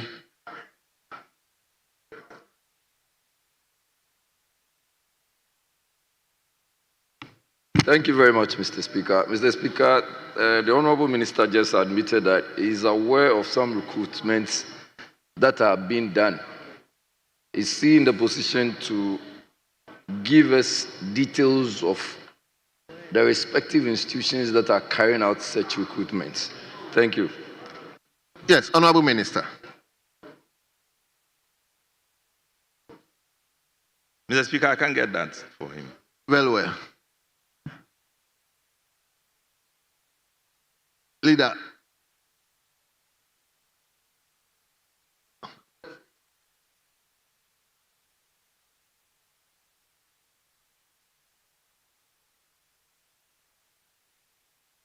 Yes, thank you very much, Mr. Speaker. Mr. Speaker, earlier on, the Honorable Minister indicated that investigations are ongoing and but the people have been removed from their respective offices. Mr. Speaker, with deference to you, I want to find out that is that a presupposition that the people were removed from offices without any basis? Yes, Honorable. Mr. Speaker, I don't know how many times I have to repeat that. These things came to notice. We couldn't confirm. The Chief of Staff has put up a committee for investigating it, and it may be true, it may be not true. So let's wait until we get to the end. Well, honorable members, we turn to question B. Question B, and the question stands in the name of Honorable Frederick Addy, a member for Swaman. Honorable member, you have the floor now. The minister is listening to you. Thank you, Mr. Speaker.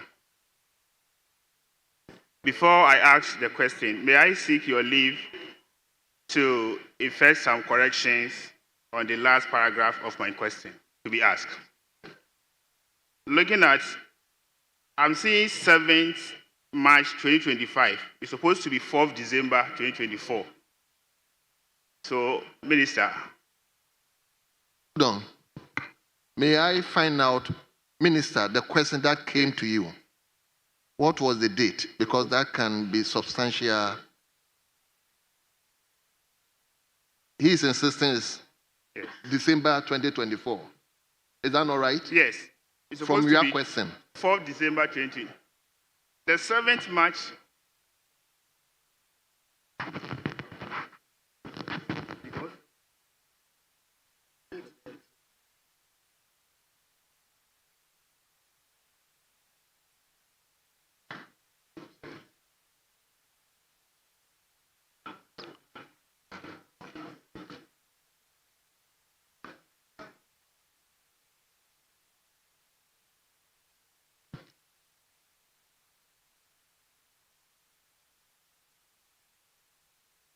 Yes, Minister. I want to be clear. If the question that came to you was in respect of the date December 2024, because that's what he is saying. If it is 2025 that came to you, I believe your answer is going to be based on 2025 and can give a different. I don't know whether I'm making myself clear to you.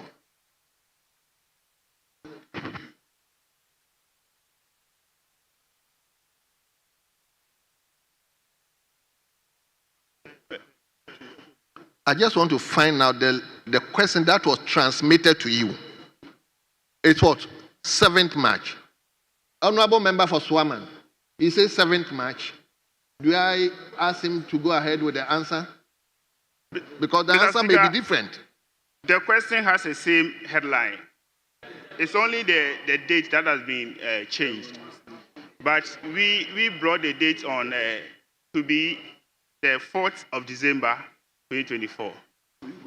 So I just want to, if the answer will still satisfy you, then I'll ask the minister to go ahead to answer the question. All right. Thank you, Mr. Will the answer Speaker. satisfy you? Yes, please. Very well, Minister. It depends. I rise to... Honorable Muntaka.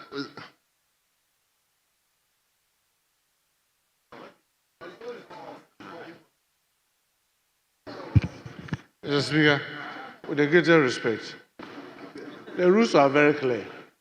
If his question is about 7th December and it's been written 7th March, that's not the question he asks. And therefore, he cannot be answered. The minister will have to be given time to come and answer the December 7th question. But if we now sit and say that, oh, the wording are the same, Mr. Speaker, as you know, from December 7th, 2024, is completely different from December 7th March 2025. And that's a duration of about 4 or about 3 months. So obviously the answers cannot be the same. And the tendency, Mr. Speaker, because it's also an urgent question, there's no opportunity for him to know the answer the minister is going to provide. The minister will provide an answer, and then before you realize, it degenerates into debate.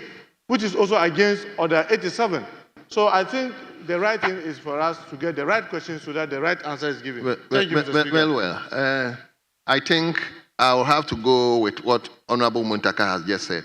Because this is an urgent question, and mostly urgent questions, the answers are not provided on the order paper. So as to whether the member, the owner of the question, will be satisfied with the answer is another thing. Yes, Majority Leader.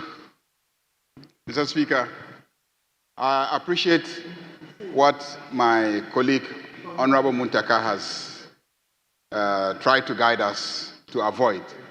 But in this instance, the question is premised on an incident, the incident of the theft of ICT equipment, except that the question has gotten the date of the incident wrong. So once the minister confirms that indeed that incident took place, the minister is on firm grounding to provide the answer.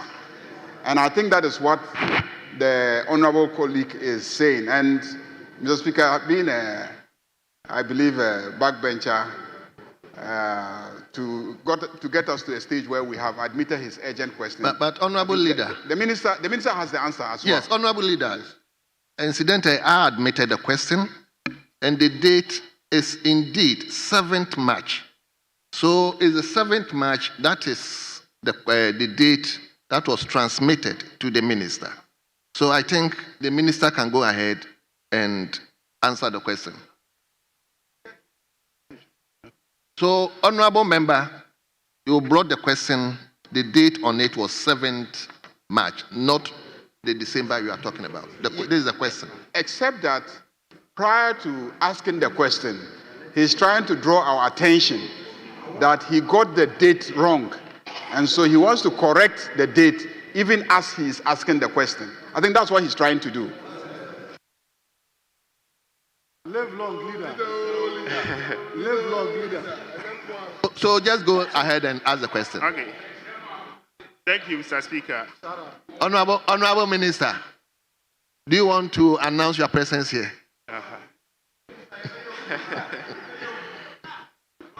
Thank you, Mr. Speaker. I rise to ask the Minister for Labour, Job and Employment what urgent security measures are being implemented to protect the ministry facilities and restore public confidence following the theft of ICT equipment at the ministry on the 4th of December 2024.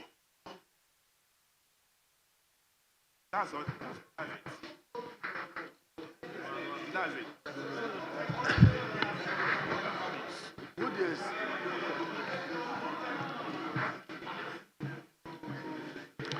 Where are you reading your question from?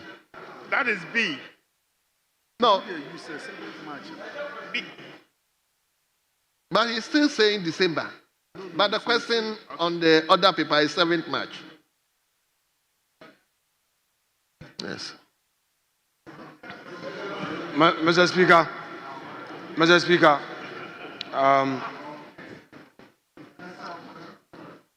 we will engage our colleague to address the matter. I believe that this is a House of Records. To the extent that the amendment was not made ground, you admitted 7 March. So I would engage him so that the right information is transmitted for the minister to come back at the right time. Yes.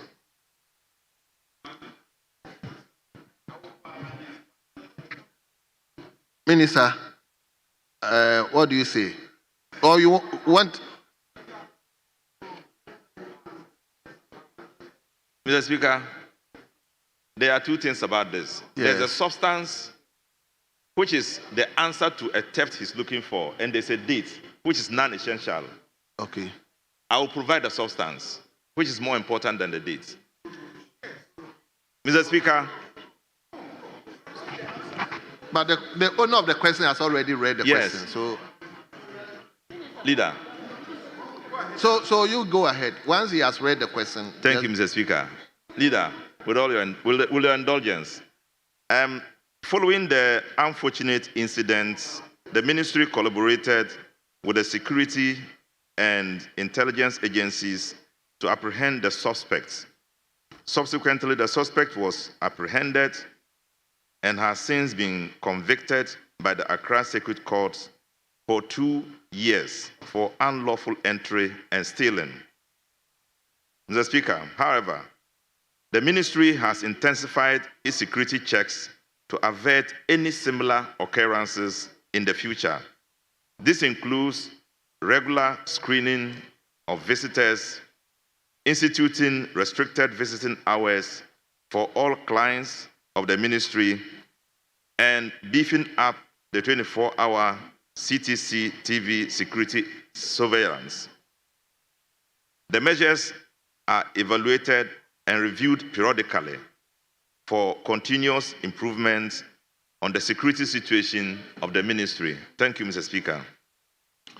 Thank you very much. Honorable Member for Swaman, supplementary questions, if any. No, please. I'm okay. Very well. Honorable members, any supplementary question from any member? Very well. Yes, honorable member for Aswansi. Mr. Speaker, I want to ask the minister, was there any theft on 7th March 2025 at the ministry? Yes, honorable minister.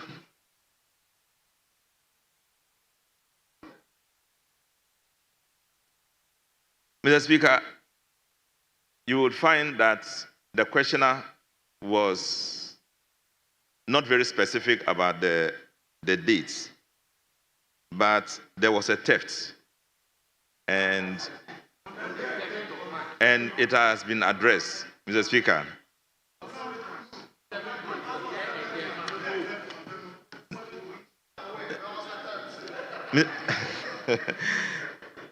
Mr. Speaker, I know that there was a theft and there was a response to the theft, and we worked on it.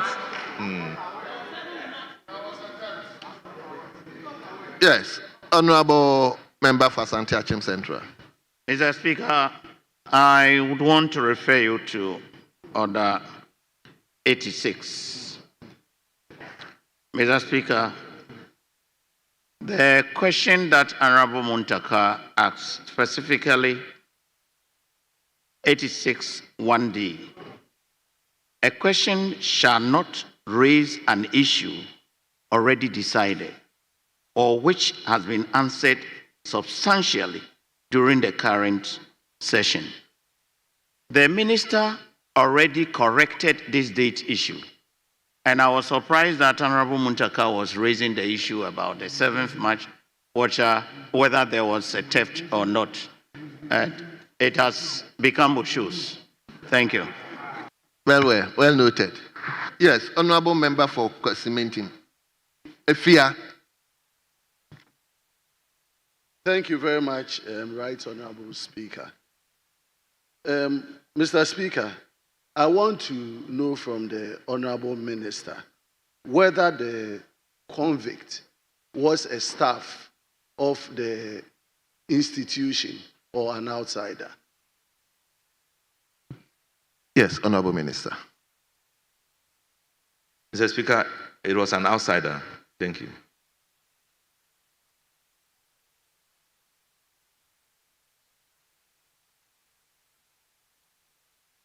Yes, Honorable Stephen Amoa. Thank you, Mr. Speaker. Mr. Speaker, I would like to know the reasons and whether the answers are going to restore what I'm going to ask. In my constituency, about 9 young, able, qualified citizens of Ghana went through all the needed processes required of them to be employed. And they've been sacked. Honorable Stephen. Including you've gone a past teacher. that. Honorable Stephen, file a question. This one is about Nshiaeso. Yeah, Mr. File a question. You've gone past that. No, it's about Nshiaeso. Stephen.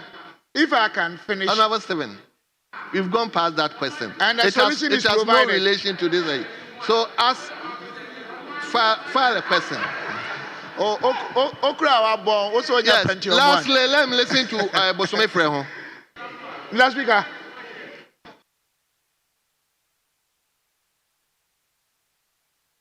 This particular. Yes, Bosome Freho. Mr. Speaker. Thank you, Mr. Speaker. Mr. Speaker, I want to ask the minister if he can reiterate the clear-cut security measures that have been implemented to ensure that the place is secured. Minister, any measures?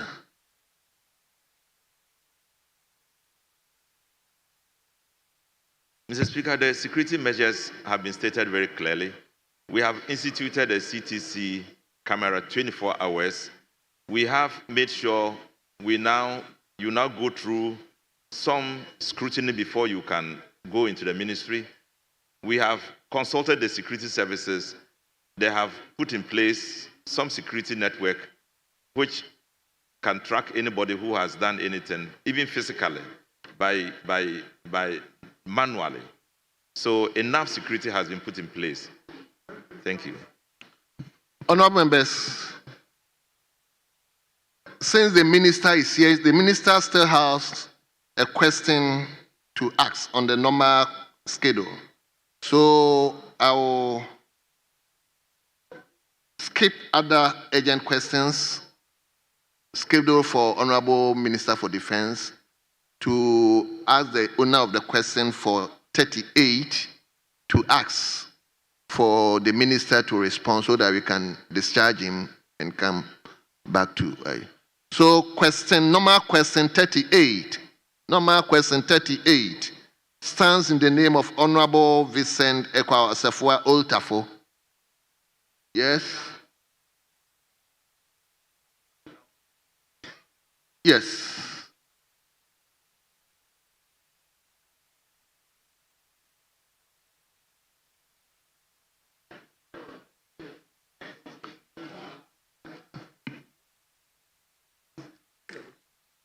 Mr. Speaker, I stand on Order 88.3 and want to crave your indulgence that in the absence of Honorable Eko Vincent Asefua, I have his mandate to ask the question. And I. Well. All well. You are granted. So go ahead. Thank you. Minister. Mr. Speaker. Leader, I beg of you. Let's move on. Mr. Speaker, I rise to ask the Minister for Labor. Hold on. You hold on. Yes, Leader. Mr. Speaker, yesterday, when questions were asked of ministers and the ministers didn't show up, it was as if, Mr. Speaker, I don't want to use certain expressions. Yeah. So don't use that. There was an earthquake in this chamber. Why the minister hadn't turned up to answer the question? The same people are asking ministers questions. The ministers have come and they are not here to ask the questions. Mr. Speaker, can he show the written authority? This is a House of Record. We want to see the record of the authority granted you to ask this question. When you insist on ministers being here to answer questions, you should also be here to ask the questions. Honorable Majority Leader, well noted. So, Mr. Speaker, we are here to encourage our first-timers and the backbenchers. Now, today's records will reflect that the Majority Leader and Leader of the House heckled a first-timer. And that is what just happened. He heckled a first-timer. Honorable Member for Bosome Freho, you may go ahead to ask the question. Mr. Speaker, I rise to ask the Minister for Labor, Job and Employment the measures the ministry is putting in place to ensure that foreign companies operating in Ghana adhere to the labor practices of employees being compensated usually at 150% of their normal hourly wage for working overtime? Honorable Minister. Thank you, Mr. Speaker. Mr. Speaker, the Labor Act 2003, Act 651, makes specific provisions for matters relating to standard working hours, paid and unpaid overtime. Section 33 of Act 651 provides for maximum hours, while Section 34 provides for different hours of work. Section 335 of Act 651 guarantees paid overtime. It provides that where a worker in an undertaking works after the hours of work fixed by the rules of that undertaking, the additional hours done shall be regarded as overtime work.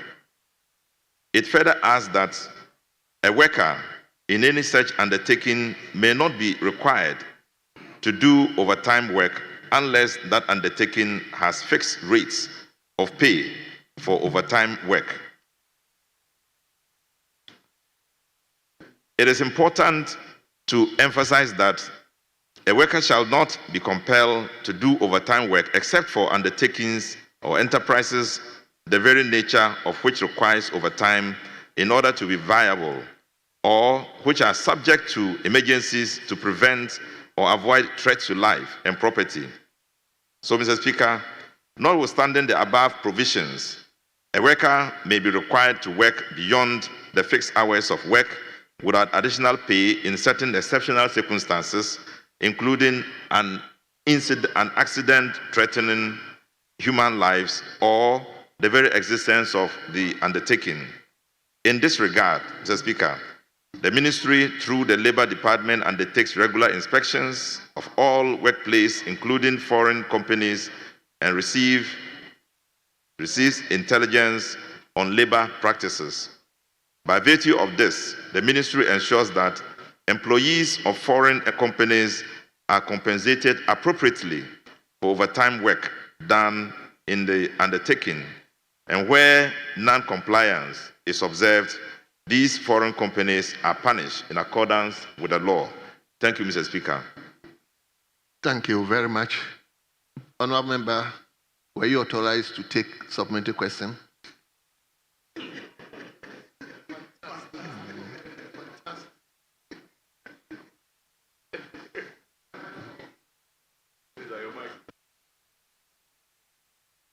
Okay. It's okay. Thank you, Minister. Minister, the Speaker, I want to follow up and ask if, apart from the court and the Labor Commission, the Ministry has also put up a forum or an avenue that can help workers who have such breaches to resort to. Minister, did you get the question? My brother, may you repeat the question? I want to ask, employees that have grievances, apart from the court and the Labor Commission, is there any other forum or avenue that the Ministry have created to help or aid some of these breaches, to resolve their issues? Yes, Honorable Minister. The required agency required to resolve labor issues is the Labor Commission. We rely heavily on that.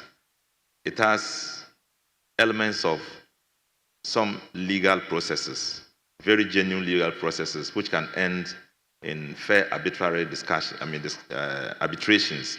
So I believe that is sufficient. Yeah, where you fail there, then the court may take action. Thank you. Thank you very much. Honorable Minister. Yes, Honorable John Darko. Right, Honorable Speaker, thank you very much. Mr. Minister, please, in the course of your duties, have you come across these foreign companies that have violated the rights of Ghanaians to the extent that they don't pay them the required overtime hourly wage? And what have you done about it, if you have come across any such company? Yes, Honorable Minister.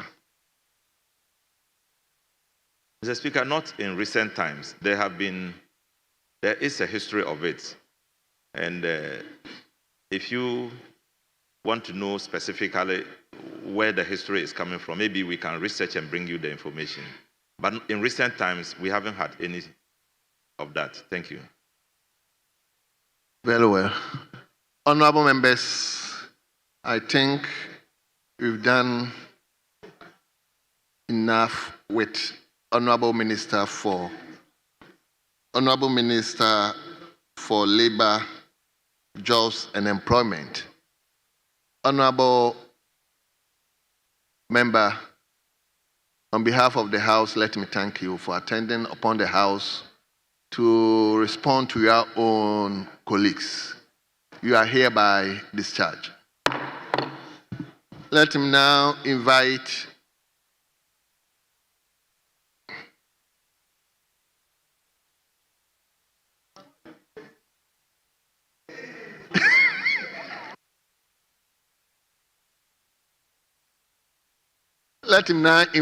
Honorable Minister for Defense.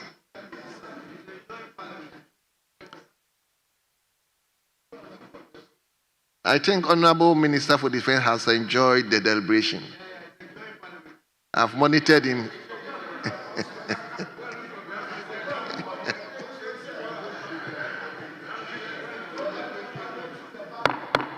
Honorable members, let's turn to question C under urgent questions.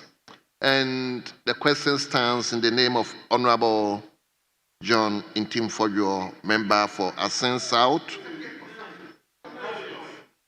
Honorable, the ranking member, the minister is here. The floor is yours. Thank you, Right Honorable Speaker. May I rise to ask the Minister for Defense the rationale behind the termination of all 15 Major Generals 2-star and equivalents and above in a command of the Ghana Armed Forces following the appointment of a Brigadier General 1-star as Acting Chief of Staff, Acting Chief of Defense Staff of the Ghana Armed Forces. Thank you. Honorable Minister, respectfully, you may take the podium.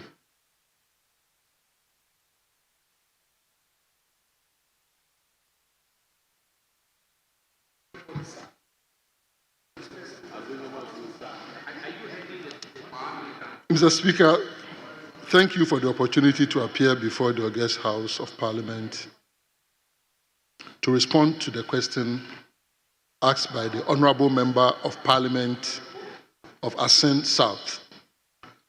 Honourable John Intim-Fodio seeks to understand the rationale behind the termination of all 15 Major Generals 2-star and equivalent and above in the command of the Ghana Armed Forces following the appointment of a Brigadier General 1-star as Acting Chief of Defense Staff of the Ghana Armed Forces.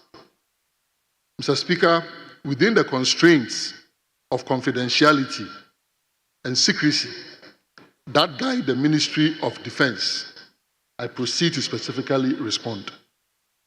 Mr. Speaker, in answering this question regarding rationale, I'll draw on three themes: the purpose of the Ghana Armed Forces, precedence within the Ghana Armed Forces, and regulatory framework. Mr. Speaker, following my appointment as the Minister for Defense by the President of the Republic and Commander-in-Chief of the Ghana Armed Forces, His Excellency John Dramani Mahama, we have striven to implement measures aimed at improving service efficiency of the Ghana Armed Forces.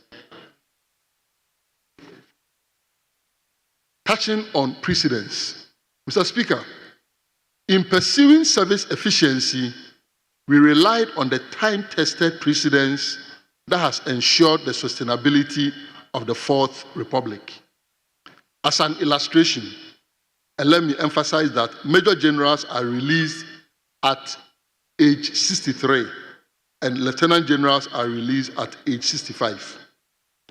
In 2001, after a change of government, 6 major generals and 4 lieutenant generals were released from the Ghana Armed Forces with their ages running from 56 to 62. In 2005, there were 7 major generals. Mr. Speaker, in this instance, none of them were near their compulsory retiring age of 63 in the Ghana Armed Forces. All of them were released. All of them were released, unlike in our case, where some have been maintained and are serving in valued and enviable capacities presently. It is instructive to note that when all the 7 major generals were released in 2005, a brigadier general was appointed as the chief of the defense staff, 2005. Coincidentally, the brigadier general and I belong to the same secondary school, Pope John Secondary School and Junior Seminary. In 2009, after another change of government, there were 6 major generals. Similarly, all of them were released, and a brigadier general was appointed as the chief of the defense staff.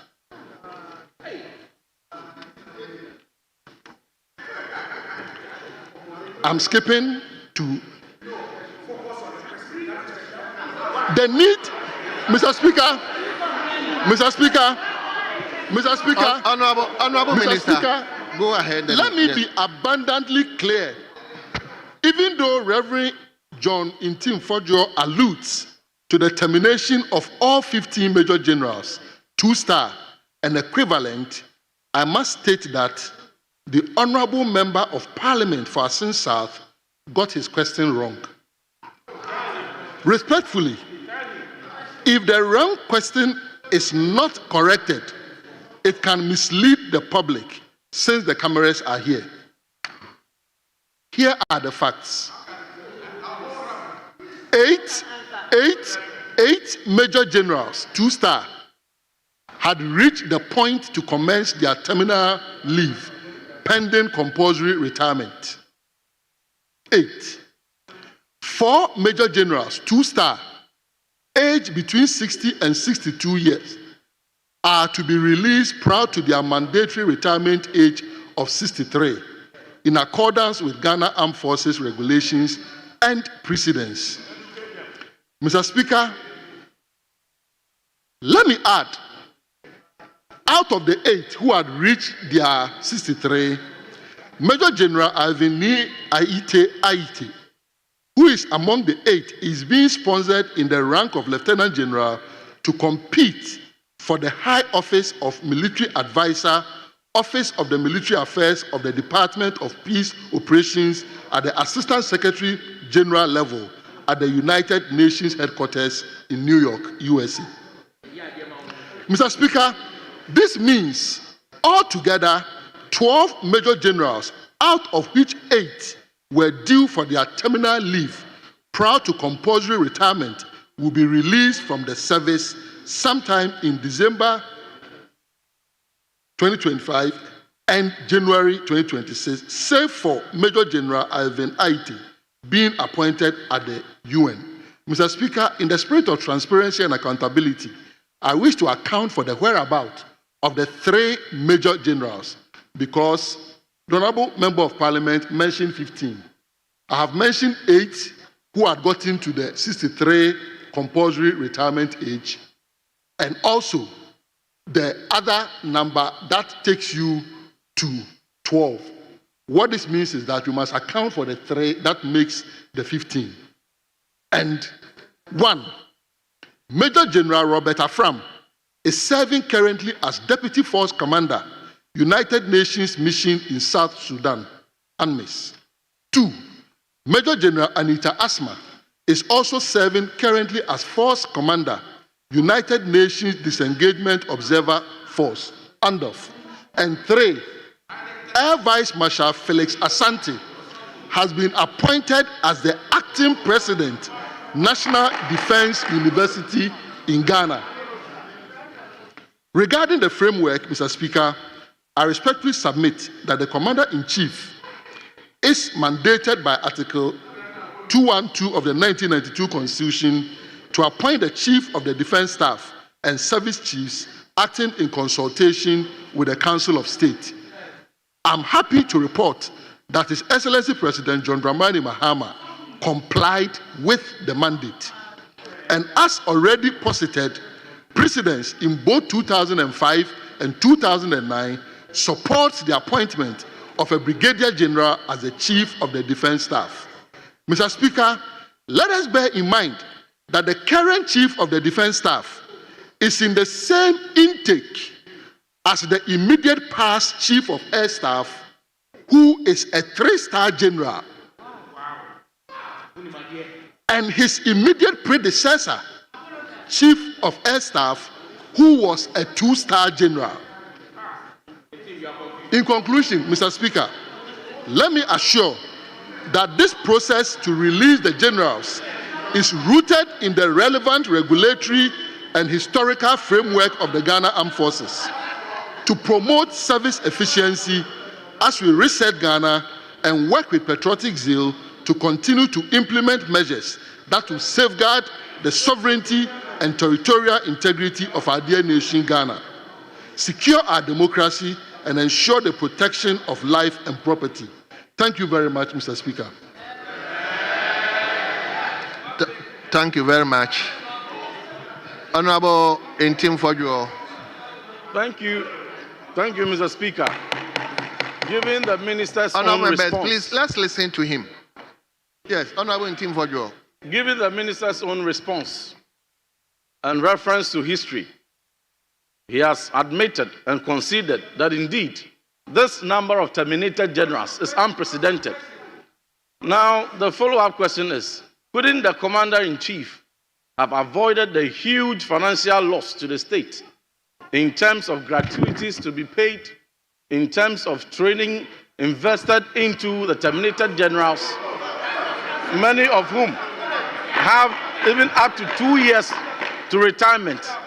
Honorable members, why can't we be tolerant?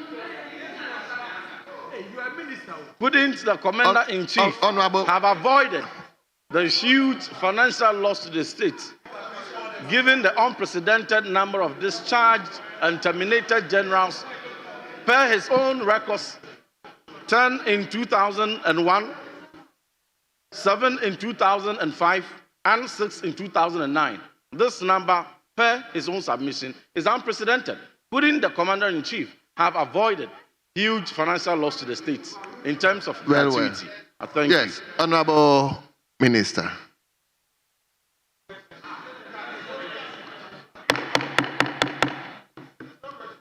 Thank you very much, Mr. Speaker. Mr. Speaker, the Honorable Member of Parliament is inviting the Commander-in-Chief to insist that even when generals have attained the mandatory retirement age, they should still be kept. I have submitted here that out of the 12, 8 had reached that threshold.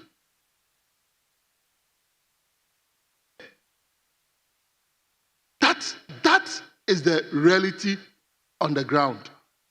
And this is why, Mr. Speaker, when I gave a similar briefing to the Committee on Defense, Interior and Security, I cautioned that let us be cautious about the kinds of things that we discuss in the public domain regarding defense, security, and interior. The fact is, all 15 generals, 2-star and above, have not been released from the Ghana Armed Forces, as your question alluded. 8 had reached the compulsory retirement age, and they've been processed for their terminal leaves pending release. Only 4 will fall in the category that you are mentioning. And I've also stated here and now that 3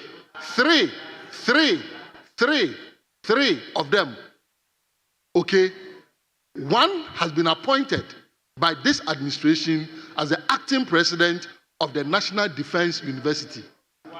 Two are serving with the UN. This is what we refer to as ensuring service efficiency, which is a rationale. Thank you very much, Mr. Speaker. Thank you very much. Yes, Honorable Intimfojo. Mr. Speaker, the press release by the Ghana Armed Forces dated 30th April 2025 on resumption of general releases of soldiers in the Ghana Armed Forces defeats the assertion just made by the minister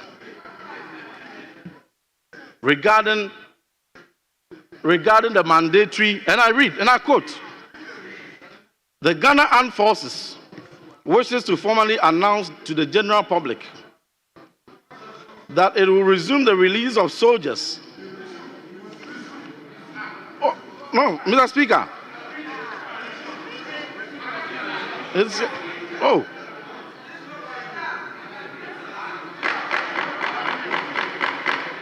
The Chief of Staff, Mr. Speaker, the Chief of Staff, the Chief of Defense Staff, Major General William Ejapon, hosted a gathering of all two-star generals in the Ghana Armed Forces at his office in Burma Camp on Monday, 28 April 2025.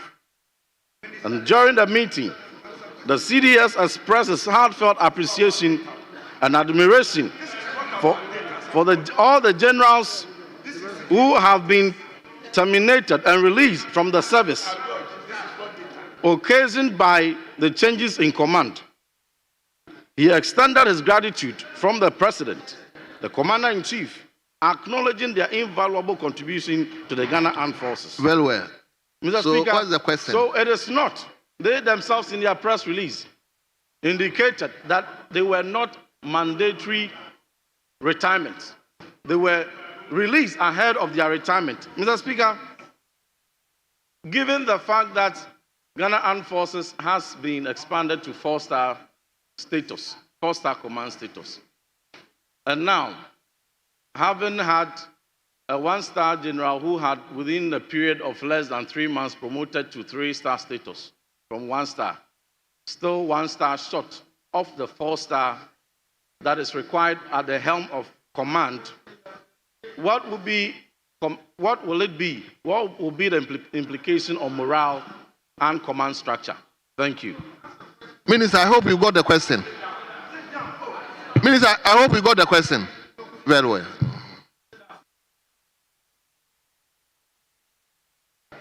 Thank you very much, Mr. Speaker. Mr. Speaker, I wish to assure that morale is very, very high because the Ghana Armed Forces has a pyramidal structure. And for systems that have pyramidal structures, if the top doesn't move laterally or vertically upwards, the down becomes what? Stagnant. So morale is very high. But because you went back to insist that all of them were retired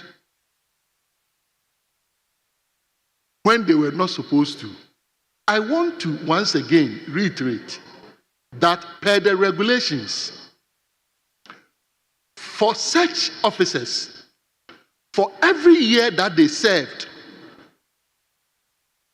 they will, for every 4 years, they will accrue 1 month as terminal leave.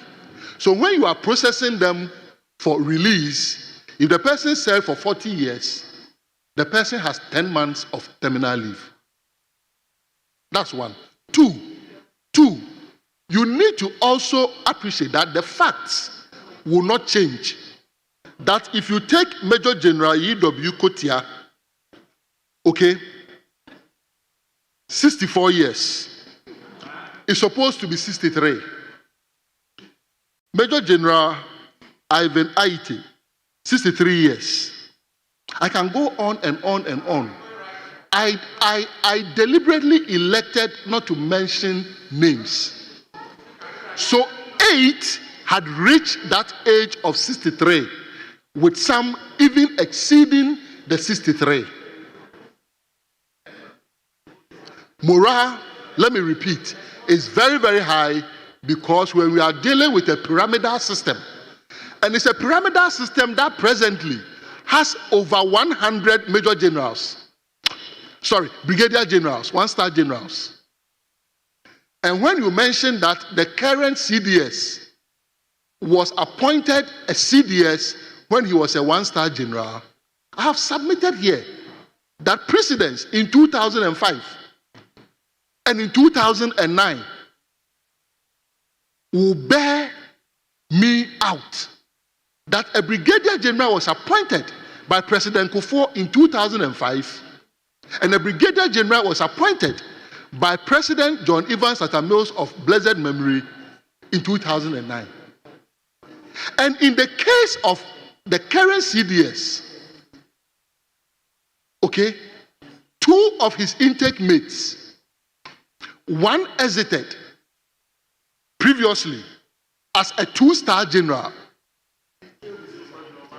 No, he didn't. One exited as a 2-star general, and the immediate past chief of air staff, who is also his mate, will also be exiting as a 3-star general. So, Mr. Speaker, morale is very, very high, and the error in the question must be corrected that 8 out of the 12 had reached the age of 63 or beyond. Thank you. Honorable Minister, I thought the question was 4-star general now being replaced by 3-star general. Is there any? If I got the question right? No. Yes. There were several questions within his question about a 4-star general being replaced by a 1-star general.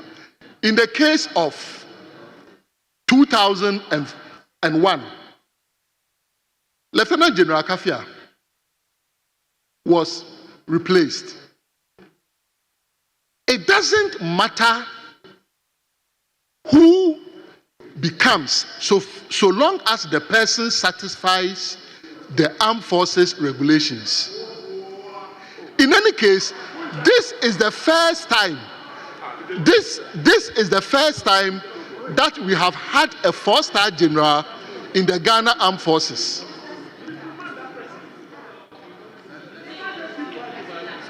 And so for us, Minister, hold on. Honorable members, please. A lot of people are watching us. People are even watching us beyond the borders of Ghana. So, as much as we can make things lightly, we don't. Minister is speaking and say, "Oh boy," I mean, who said that?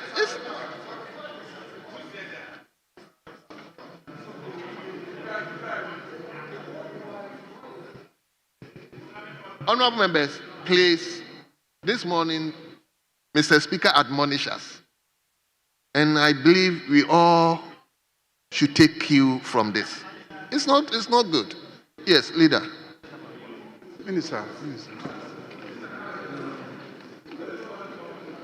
Mr. Speaker, I take a very serious view of this matter.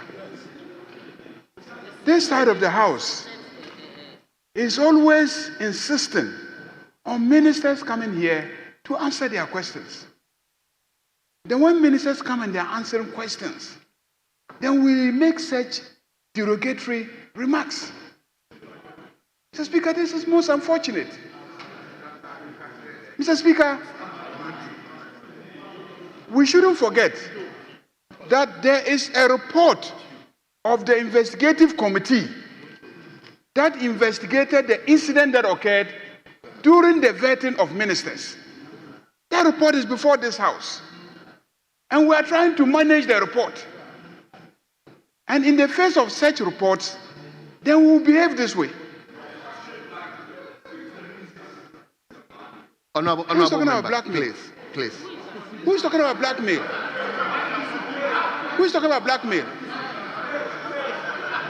Who is talking? Do you know the recommendations of that committee? Do you know the recommendations of the committee? Is it because we are being lenient and not enforcing the rules? If you want us to start enforcing the rules, who enforce the rules? We will enforce the rules. We will enforce the rules. I will have every report taken in this chamber. Let me assure you that in this chamber, I have been through everything. Ask those who were here. Go and ask the former speaker, Michael Quay. I have been through everything in this chamber. You know what I'm talking about. Please, when we are cautioning you, be careful. Because if we insist on unleashing the full rigors of the rules, you will find yourself wanting. You will find yourself wanting. Make this the last time. I insist, make this the last time.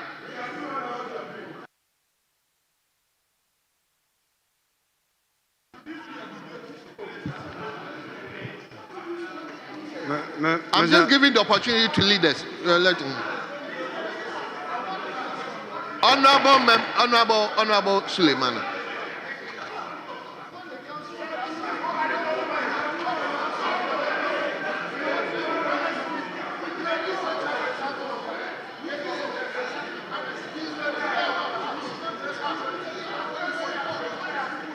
Honorable Minority Leader, let's hear you.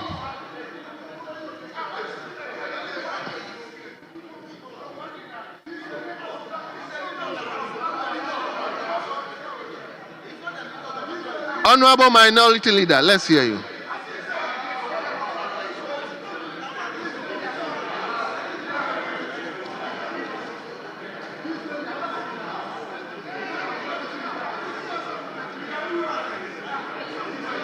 Mr. Speaker.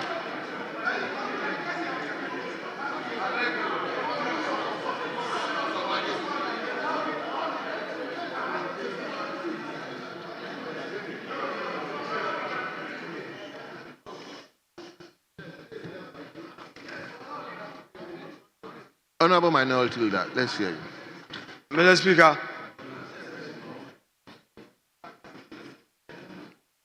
this afternoon we were greeted with the virtues of patience and tolerance. I have had a fair relationship with the majority leader, and I would want to keep that respect that exists between the two of us. But I would equally urge all of us that when it gets to a situation where we are admonishing but lace it with threats and use our left hand, it's also not in the best interests of this House. Mr. Speaker, I agree that the majority leader, as a leader of the House, if something is going wrong, he as a leader has a responsibility to guide the chair and even admonish. But Mr. Speaker, because he has spoken on a matter, I am compelled to respond for the purpose of records. Because he says that he has cited a report which has far-reaching consequences on some members. Mr. Speaker, the author of the report himself is a subject matter of investigation. He crossed to come and put off our mic. And we had a petition, which petition is before the speaker. I have not seen any report. We are two leaders. And as two leaders, we are supposed to see whatever report. So when the impression is created that something has happened and is being suppressed, I think that that is not the appropriate time to issue such a threat. We had a petition questioning the person who authored the report's conduct. So we haven't gotten there. I think that both of us, this issue of reckless heckling, it comes from both sides. Please, can I finish? We listen to the speaker. You see,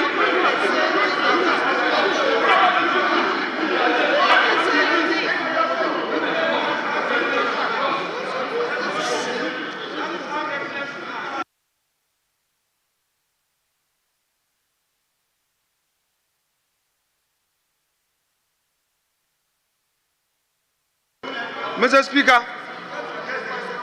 Speaker, I think that what we all have to do is to guide our backbench on the limits, the limitations of heckling.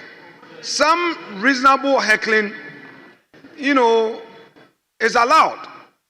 But, Mr. Speaker, both sides. I mean, yesterday I had a cause to talk to some colleagues outside of this chamber that, look, you can heckle me. I don't have a problem. I'm used to heckling. In courts, when you really want to practice in our courts, you endure heckling. So I'm used to it. But some of you go too far. Mr. Speaker, I would want to plead with the leader of the House. He would want to admonish. But in admonishing, it goes into record. I have not seen any reports. I have not been engaged in any matter. What I know is that our side petitioned with evidence against the conduct of the author of that report which has been advertised. And it's on record. On record. That petition has not been heard. We have even sent a second petition because that person who is now making recommendation for people to be punished crossed and came and violently put off our mic. We have it on record. The videos are there. So when it rains in this house, it doesn't fall on only one roof. So let us all be measured and be guided. And I'm ready to cooperate with my senior brother. I've always accorded him that respect. We met at ECOWAS Parliament. He's senior at the bar, and I will respect him. I will not take that respect away from him. Never. Besides, he came into this house before me. But I would also encourage my respected senior that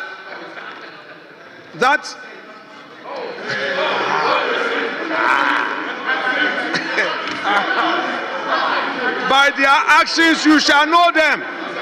By their actions you shall know them. The cameras have captured his gesture, insulting people in the chamber. The cameras have captured. Mr. Speaker, so I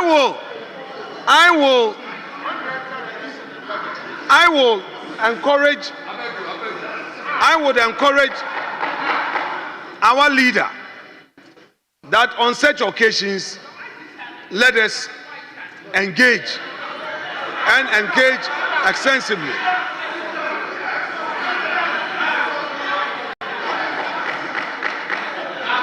And to all colleagues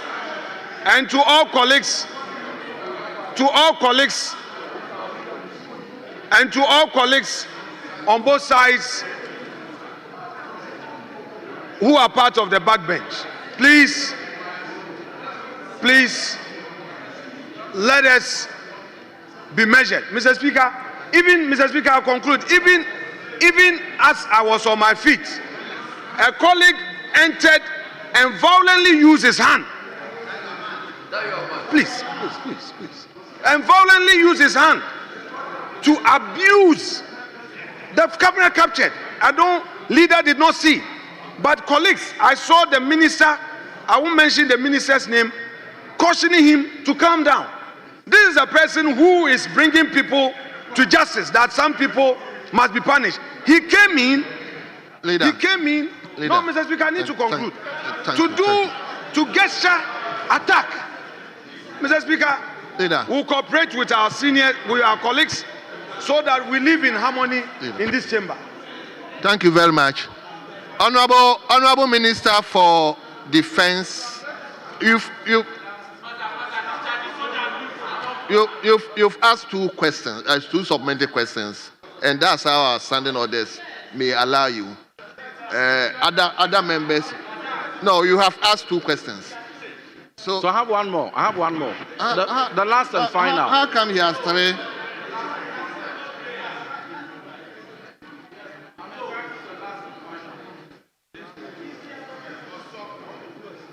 Okay, you ask. Most grateful, Right Honorable Speaker. To my respected Minister for Defense, my last and final follow-up question.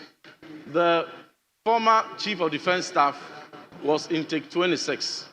The current Chief of Defense Staff is intake 30.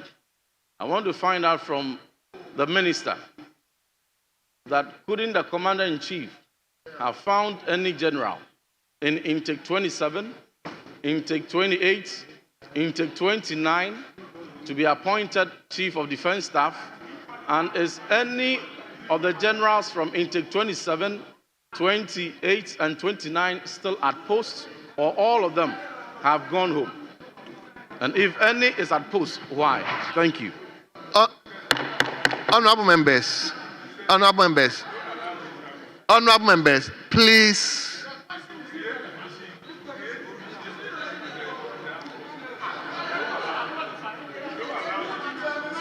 Honorable members, I am responsible for the admission of questions. Minister, if you are. Thank you very much, Mr. Speaker. Mr. Speaker, there are many qualified people in the Ghana Armed Forces, right from recruits all the way up. His Excellency the President elected under the circumstances, and I've told you that of the 12 that will be released, 8 had reached the compulsory retirement age, and they are being processed to be released. You understand? So the domain that you are looking at may be 4.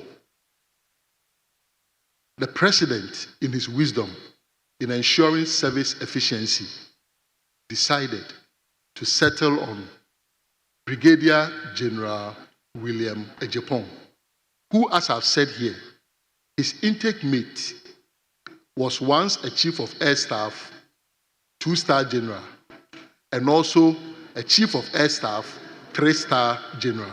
Thank you. Thank you very much. Yes, Honorable.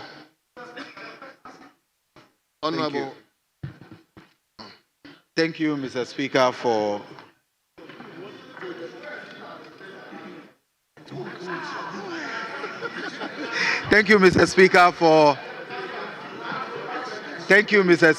the opportunity. Mr. Speaker, I am fortified. Mr. Speaker, I'm fortified by Order 891, and I proceed to ask the Minister for Defense that in his response to the question, he said the intake mates of the CDS, some were appointed when they were 2-star generals and some retired as 3-star generals. I would want to find out from the Minister, that is it the case that at any point in the career of the CDS, he was denied promotion, for which reason he remained a 1-star general until his appointment? Thank you.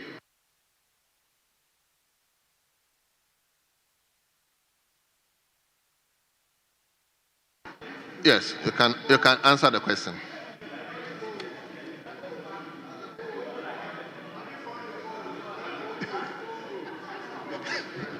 Thank you very much, Mr. Speaker. Mr. Speaker, I'm not seized with the facts regarding denial. But considering what I also know about the current CDS, and I have deliberately stated here right from the outset that confidentiality constrains a lot of the answers that I have given. For instance, when I mention service efficiency, unpacking it is a whole load. Perhaps at the level of committee, I can unpack what I mean by service efficiency. Thank you. Thank you very much. Yes, Honorable Kenneth Damwa. Thank you, Right Honorable Speaker.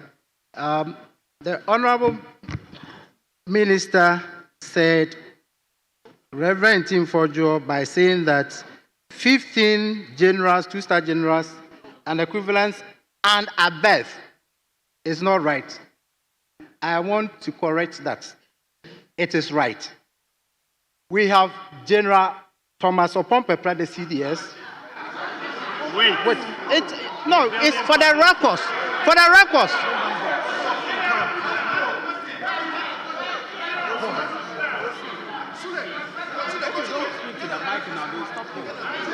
We have General Pompepra, Honorable Member, Lieutenant Generals. Honorable Member, are you listening to me? You are to ask questions. You are not.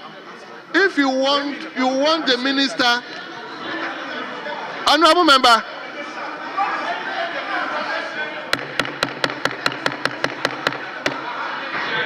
Honorable Member. Well. I'm happy that you've come again. I'm saying this is a supplementary question. You don't own the original question.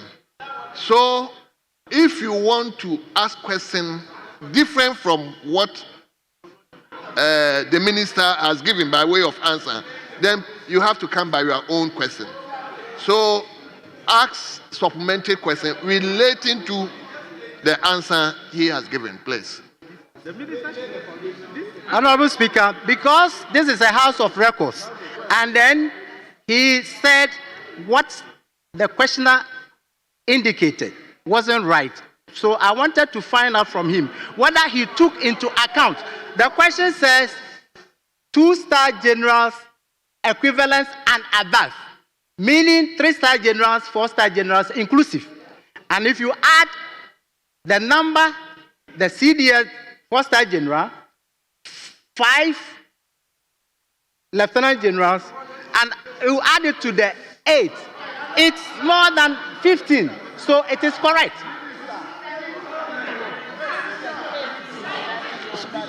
So I wanted to find out whether he did not take into account the 3-star and the 4-star generals.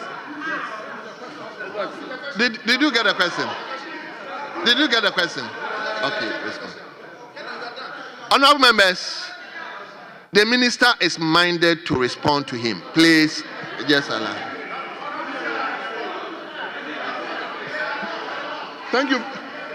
Thank you very much, Mr. Speaker.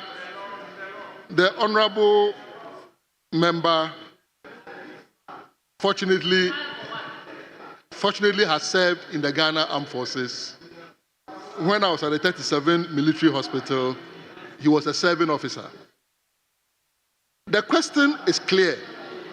The question says, among others, behind the termination of all 15 major generals, 2-star and equivalent and above. Wait. The kind of arithmetic you are engaged in does not lead you to 15, does it? It doesn't. The arithmetic you are engaged in does not lead you to 15. That is what tells you the question itself is wrong. Mr. Speaker, when I got the question, I nearly wrote to Parliament to ask the questioner to correct the question. But I decided, out of respect for my ranking member, to come and answer to the best of our ability. So the arithmetic that Honorable Damwa is engaged in does not add up to 15. Thank you very much. Give the list of the people. Sick leave. You ask second supplementary. Under 89. Mr. Speaker, please, I want to ask leave of you to ask a second question, sir. Under 89. I'll give you a question.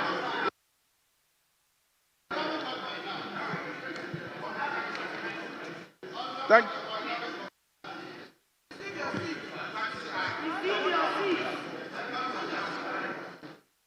Member for Sherman.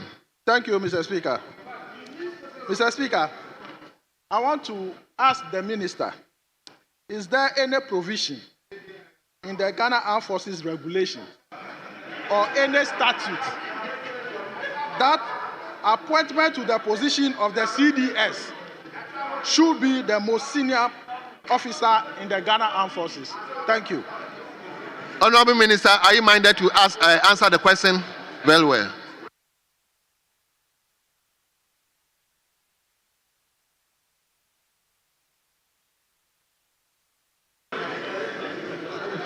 Thank you very much, Mr. Speaker.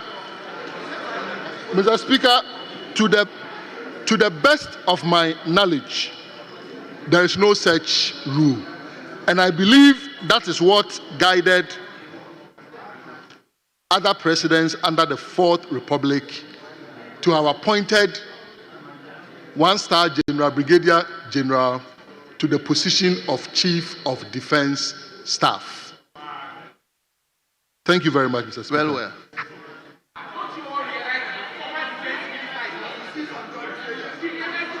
Honorable members, I'm taking one, and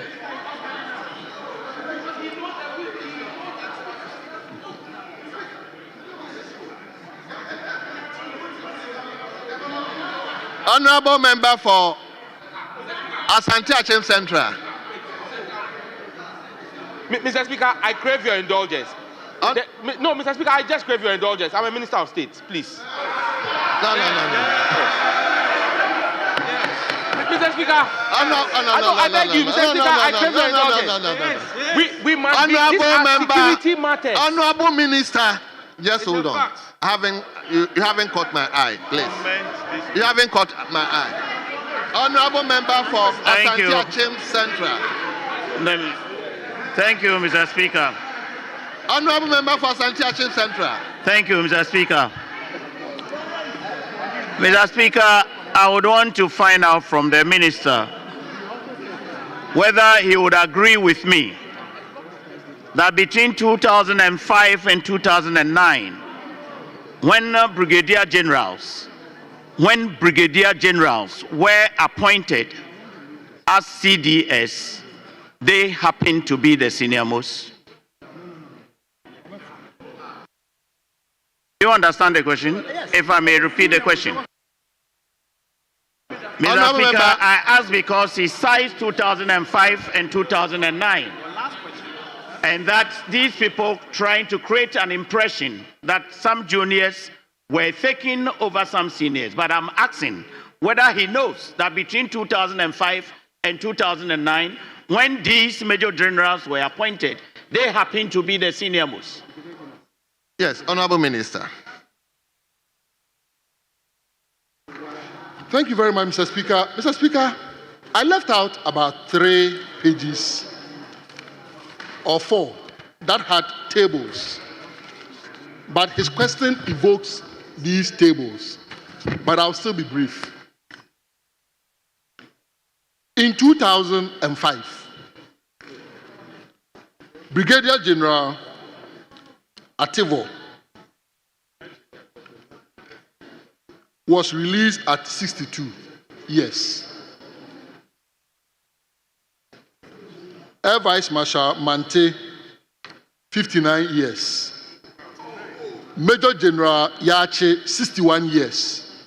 He had not gotten to 63. So your question, in fact, Rear Admiral J.K. Bena, 59 years.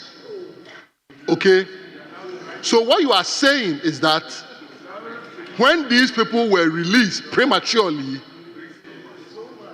to create room for the senior most then, who was a one-star, to become the CDS, that is the norm. But that is why I've taken you into this table.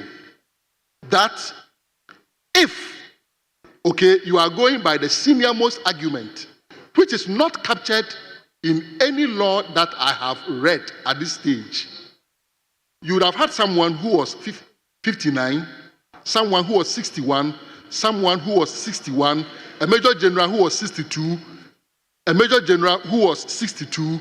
You understand? To have been the senior most, if you are going by the senior most argument. And that is why I have answered that it is not about the senior most. It is not. I have mentioned their ranks. I have mentioned their ranks. AVM Ye Mante, 59. Major General CMB Yache, 61. Rear Admiral J.K. Bena, 59. Lieutenant General S.K. 61. You see, this is why I have said, and I have advised at the level of committee that look, let's not discuss some of these matters here. Mr. Speaker, I came with a whole dossier, okay, some of which, if I begin to disclose, will not be helpful. And that is why I said right from the outset, that I'm constrained by confidentiality. And so I answered these questions to the best of my ability. Thank you. Thank you. Thank you very much. Honorable members, I think we'll bring this particular question to a close. And honorable members, I'm taking the impression that we have to end this particular here. So, honorable minister, on behalf of the House, Habib, you are a leader, but if you be minded to allow me to close this chapter, I beg of you. Yes, honorable member, on behalf of the House, let me thank you for attending upon the House to at least respond to your colleagues here. You are hereby discharged.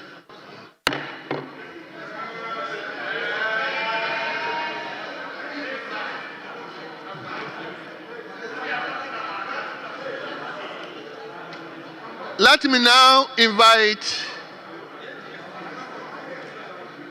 the Minister for Interior.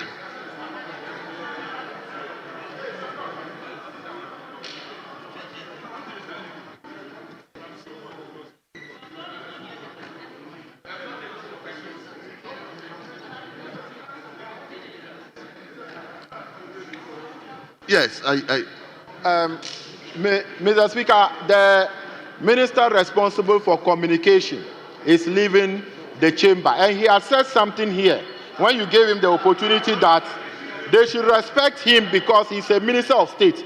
Mr. Speaker, Order 21 of our standing orders, and Mr. Speaker, with your permission, I read Order 21.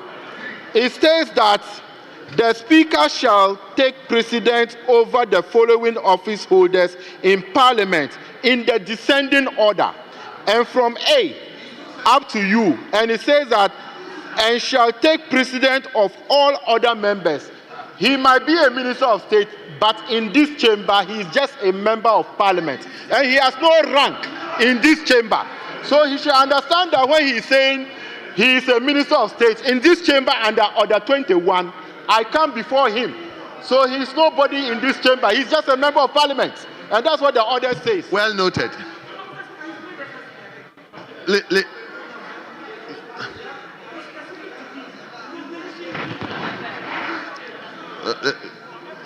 Fire him. Thank you, Right Honorable Speaker. Right Honorable Speaker, there's a reason why our friends on the other side are now the number they are with this kind of leadership. You know why, No, Mr. Speaker? Honorable No, Minister. Mr. Speaker. Honorable I'm going to Minister. read- Honorable Minister, please. Order Honorable- 21-1. He quoted Order 21. Let me explain why I've said. Will you listen to me? Honorable, you are a minister. And I believe whatever you say will carry a lot of weight. I mean, let's try to bring the tension that the people on the other side and the people on the other. Please, I beg of you.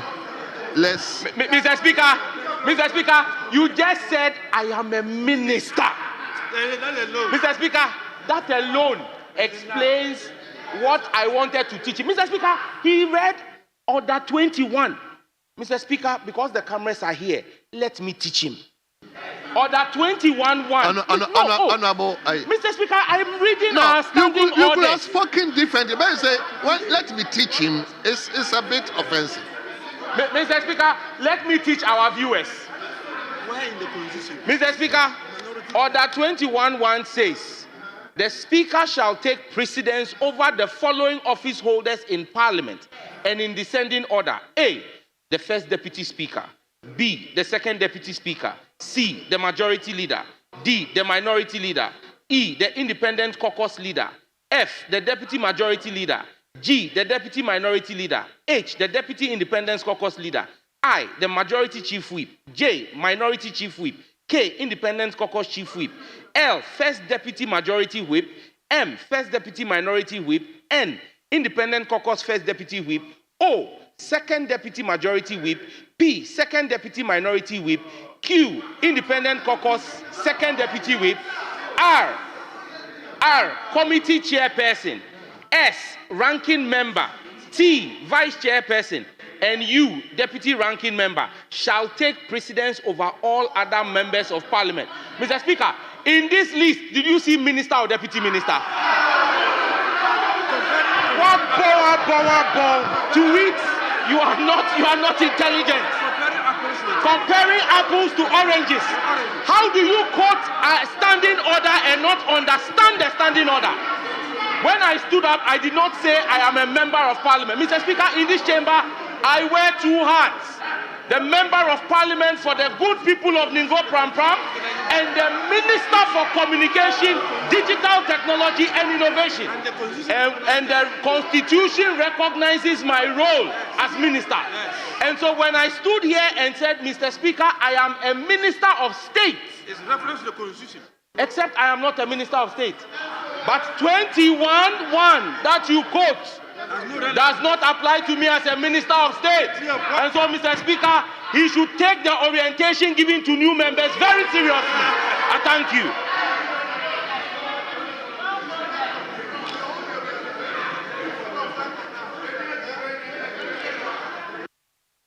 Honorable Minister for Interior, please take the seat.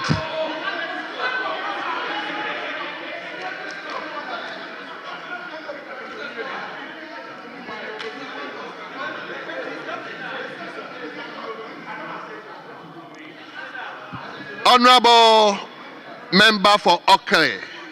Honorable Member for Okre. Honorable Daniel Nana Addo Kenneth.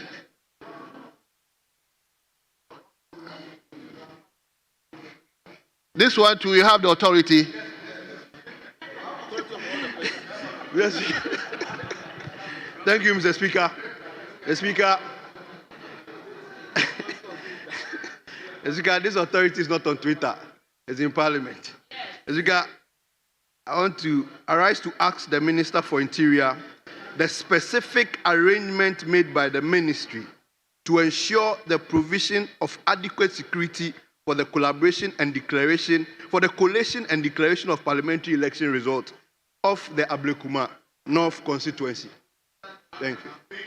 Yes, Honorable Minister.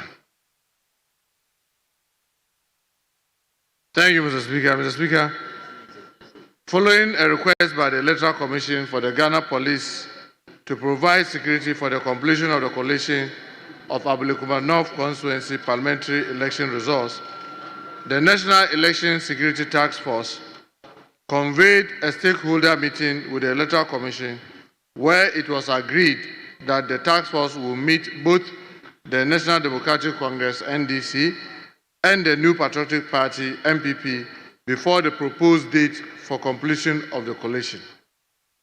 Mr. Speaker, during the meeting with the National Democratic Congress (NDC), the task force was informed that there is a pending suit bordering on the coalition at the Supreme Court. The task force was subsequently served with a motion paper that had been filed at the Supreme Court objecting to the completion of the coalition. Checks conducted by the election task force at the registry of the Supreme Court by the Legal Directorate of the Ghana Police Service confirmed the pending suit at the court. The National Election Security Task Force, in order to avoid acting in contempt of court, is seeking the Attorney General's advice for the next line of action. Mr. Speaker, the Election Task Force is ever poised to provide the needed security to ensure a peaceful coalition and declaration of parliamentary election at Ablekuma North when the political parties agree. Thank you, Mr. Speaker. Thank you very much. Supplementary question. Mr. Speaker, I want to crave your indulgence to ask the minister that the Electoral Commission made some publications. I want to ask that if the ministry is aware of the publications the Electoral Commission has made. Minister. Mr. Speaker, I'm sorry to say, if you don't write to the ministry and you publish things, we may never even see it. Nobody may even draw attention to it. So far as we are concerned, anyone who wants to deal with the ministry, you write officially to us, and we are obliged to respond officially. Thank you, Mr. Speaker. Very well. Yes. Honorable, do you have any further supplementary question? Mr. Speaker, I want to finish with you first. Only seek a clarification on this matter.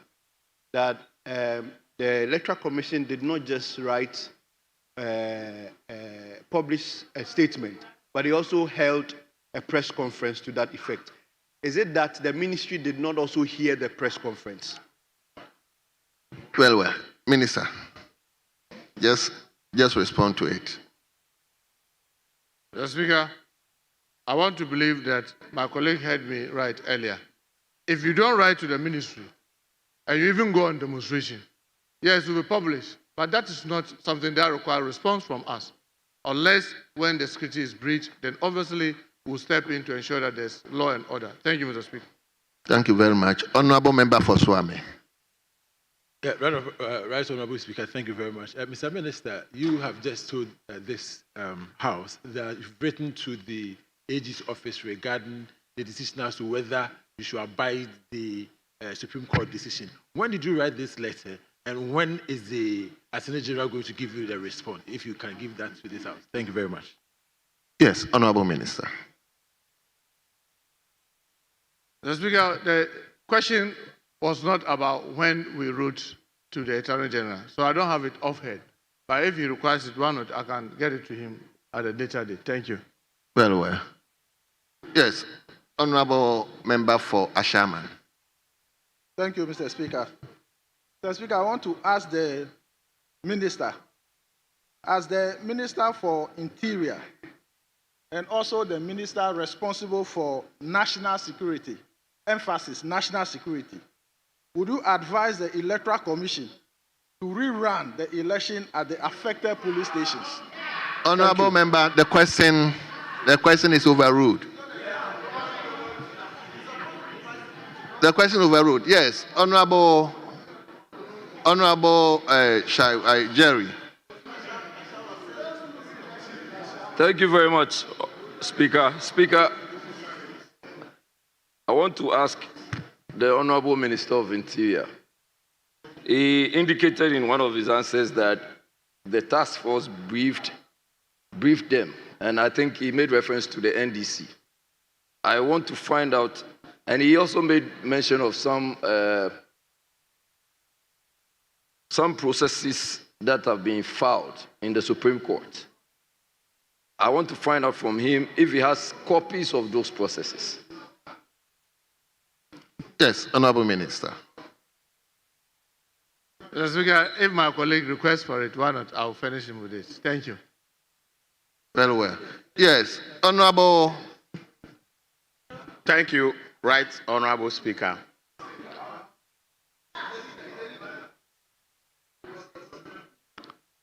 I'll give you the opportunity. Let me listen to him. Thank I'll come you, back Right to you. Honorable Speaker. Mr. Speaker, I want to find out from the Minister whether he's aware that the Electoral Commissioner has written to the IGP for security to be able to declare the Ablekuma North results. Thank you. Yes, Honorable Minister. Mr. Speaker, that's exactly what I answered. Mr. Speaker, let me, for the avoidance of doubt, to help my colleague. Yes, when they did right, that's when the election task force met and agreed that the political parties be met.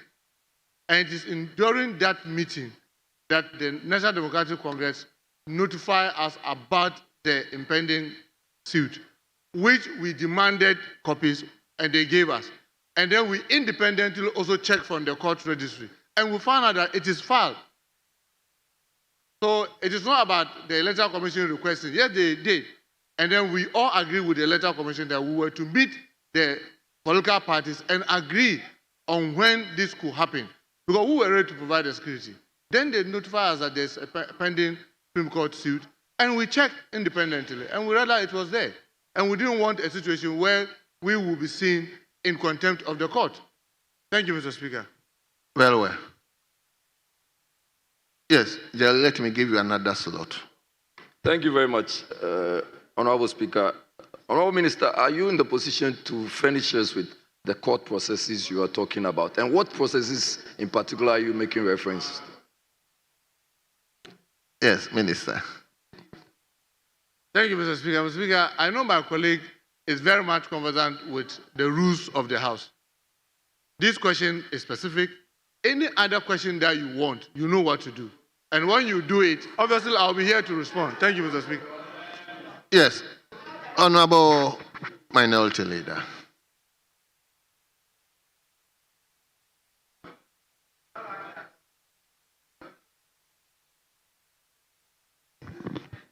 Mr. Speaker, the Honorable Minister has been very elaborative in his answer. He's told this House that the issue is not about security, but about a court process, which process has more or less injuncted the collation and the declaration. Now, flowing from his own answer, did he become aware of who had filed that suit at the Supreme Court? And if so, can he make that available for our records? Because, Mr. Speaker, this is not a matter of requesting for information in writing. This is a matter of the minister's own answer. And this is a House of Records. Once you provide an answer and indicate that you are in possession of a document, we can only ask you to tender. If it is not here, then you can, with the leave of the House, bring the document at a later date. So, Mr. Speaker,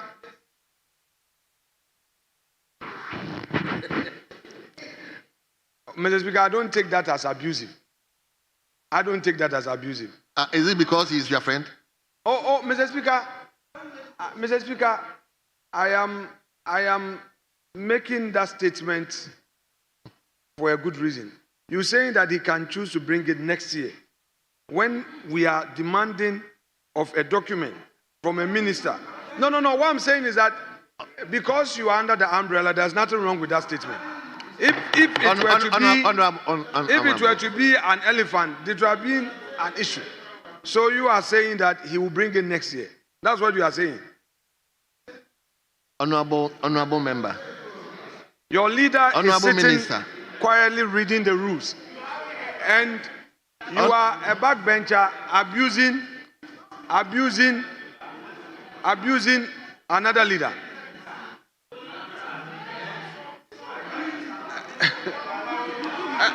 Honorable Majority Whip. After your member? Honorable Majority, please. I'm going after your member. No, Honorable Majority I Whip. want you to speak into the mic. I'm going after your member. Did you say that, Mr. Speaker? Honorable Majority Give him the Whip. space. It's very rich. It's very rich. It's very rich. Leader, please address me. Please address the chair, please.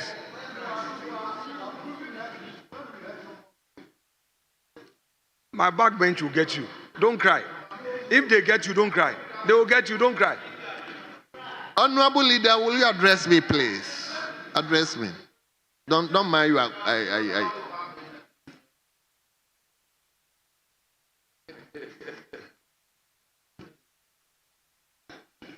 You have even forgotten the question. Mr. Speaker, I have not forgotten. Mr. Speaker, this, you should also know that it's a ploy that they want you to forget the question. Mr. Speaker, I won't fall for it. He was my classmate. Those days when we were doing politics, he was not a partisan politician. He just joined the politics. It's okay. We were studying at night together. It's okay. He just joined leadership. It's okay. No problem. Mr. Speaker, the Honorable Minister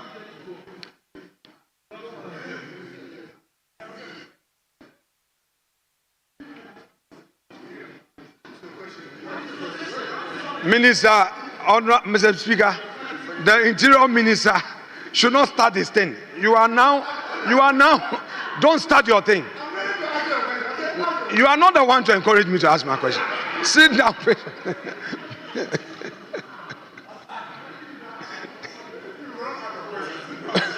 Mr. Speaker,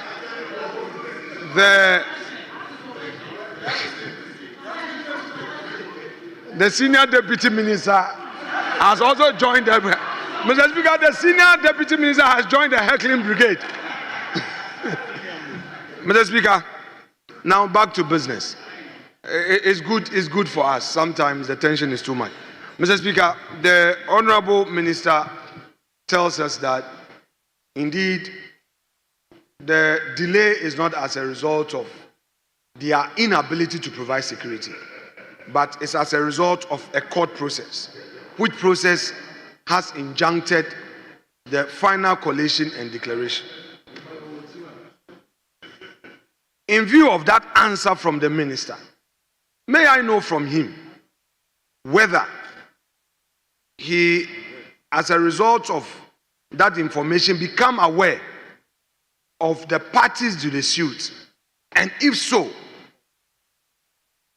whether he can make available those documents, those court processes to this House. Yes, Honorable Minister. Thank you very much, Mr. Speaker. Mr. Speaker, I refer my colleague to Order 86.1I, that members should not solicit an answer which is readily available in official publication. And Mr. Speaker, as you may know, the Supreme Court, the court processes, whether Supreme Court or Appeals Court or High Court, are public information. And therefore, my colleague knows where to get the answer. Thank you, Mr. Speaker. Mr. Speaker, he has raised a preliminary matter. This is not an answer, and I will litigate it. Mr. Speaker, the distinction must be made. I don't have Her Ladyship, the Right Honorable Bamford Adu's ruling on a similar matter. Mr. Speaker, I'm on my feet. May he hear me? Hold on. Very well. No problem. Mr. Speaker, thank you for the... Mr. Speaker, a member of this House has no right within our rules to decline an answer from a minister. He has no such right. He cannot say that the answer provided is not an answer. You may be dissatisfied with the answer, but the answer has been given. That is why, as leader, you are mandated under the law to have more supplementary opportunity than ordinary members. So he could explore that. But he cannot declare that he doesn't like the answer provided by the Honorable Minister. With all due respect. Well noted. So. Mr.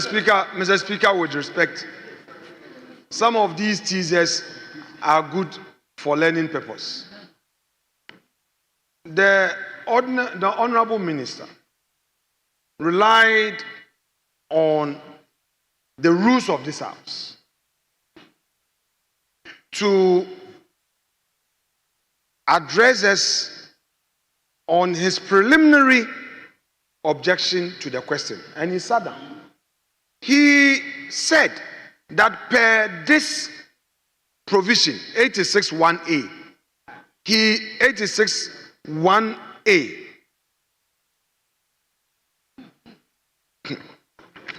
Mr. Speaker, no, 86(1)(i), he is stopped from providing an information. That is not an answer, and my colleague should know this. So I am responding to that objection that he raised. What he was trying to say was that by virtue of I, which says that solicit an answer which is readily available in official publication, I am not, Mr. Speaker, I am not soliciting an answer which is readily available in official publication.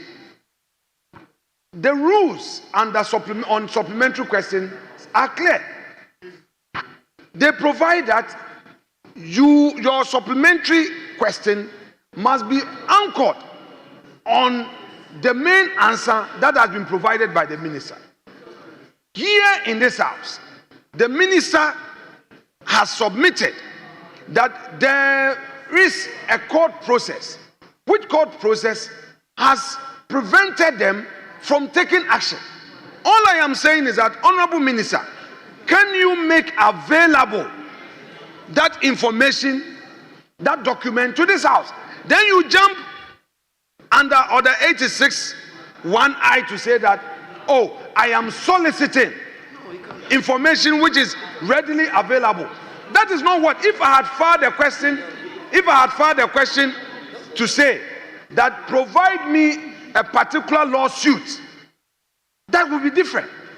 This one, it is you yourself who has told this House that, look, you relied on a particular document to take a decision.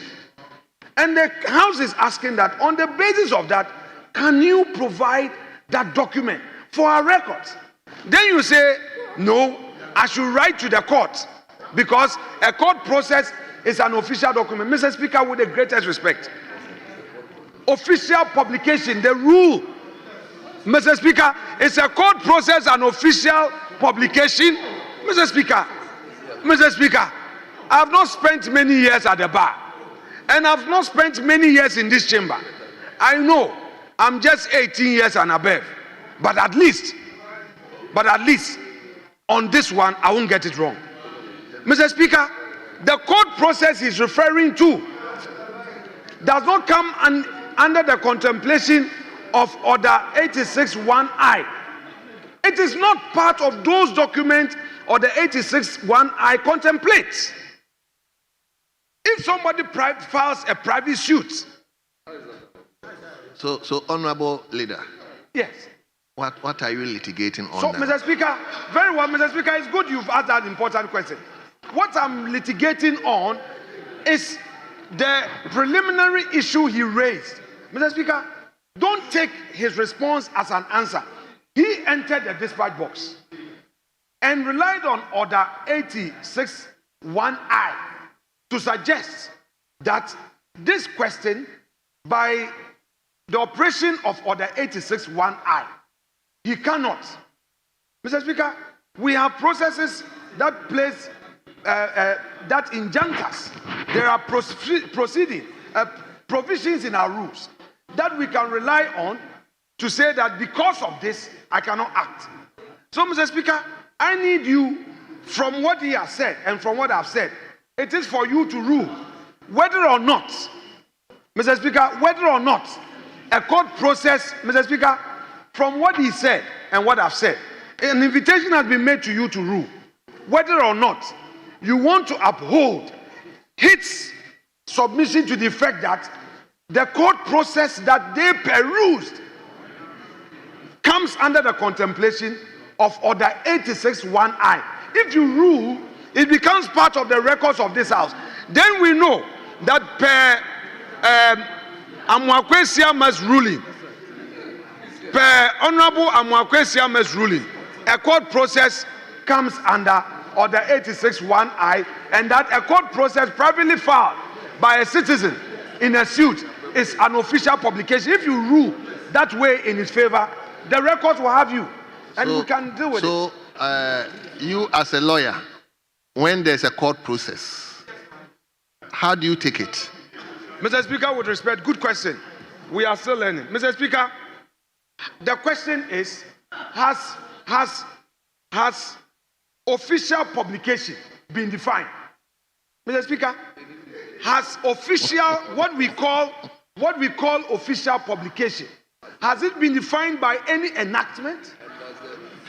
Honorable Leader. And I say yes, Mr. Speaker, it has. And therefore, a court process that has been filed by a private citizen. Official publication include gazetting of documents. If you have your private document, however notorious that document may be known to the public, if it has not entered the gazette, it does not become an official publication. So for the minister to say that, Honorable Leader. Mr. Speaker, I will yield to your ruling. Yes. I've answered 3 important questions from the chair. Yes. If you rule that 86(1)(I) includes private court processes and that official publication include suits filed, Mr. Speaker, I will yield. Mr. Speaker, I will yield. Yes. Speaker, leader is a senior member of this house. He is a leader. Our standing orders defines what official publication is. And so with all due respect to him, when he's making some of these arguments, he should reference the rules. Official publication, Mr. Speaker, includes any publication. What order? Speaker, that is order 6 of our standing order, the interpretation provision. And it reads as follows. Official publication includes any publication produced by or under the authority or with the sanction of any arm of government, other state institution, organization, agency, association, society, and club. Mr. Speaker, a process filed at the court. No, there's no mention of gazette here. A process filed at the court, any court under the judiciary, constitutes an arm of government. And Mr. Speaker, let me offer further elucidation. Every court process are published. We call it cases, slated for every day. And they are online, under the judicial authority of this country. Every court, including even magistrate courts, the court processes with the title are published online. So my leader, he knows what to do. He knows that the direction given by the Honorable Minister is to mandate him to file a search. That's what we do at the registry of the court to determine whether or not indeed the matters that the Honorable Minister alludes to are actually pending before the court and their live cases. In any case, Mr. Speaker, under Order 212 of our standing orders, he has no power to compel the minister to produce documents. He has no such power. It's only a committee of this house that can do that. So sometimes we should do this and offer some elucidation. But 212 is very clear as to no, let's do this.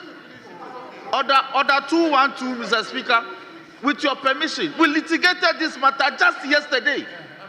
And the first deputy speaker provided clear guidelines.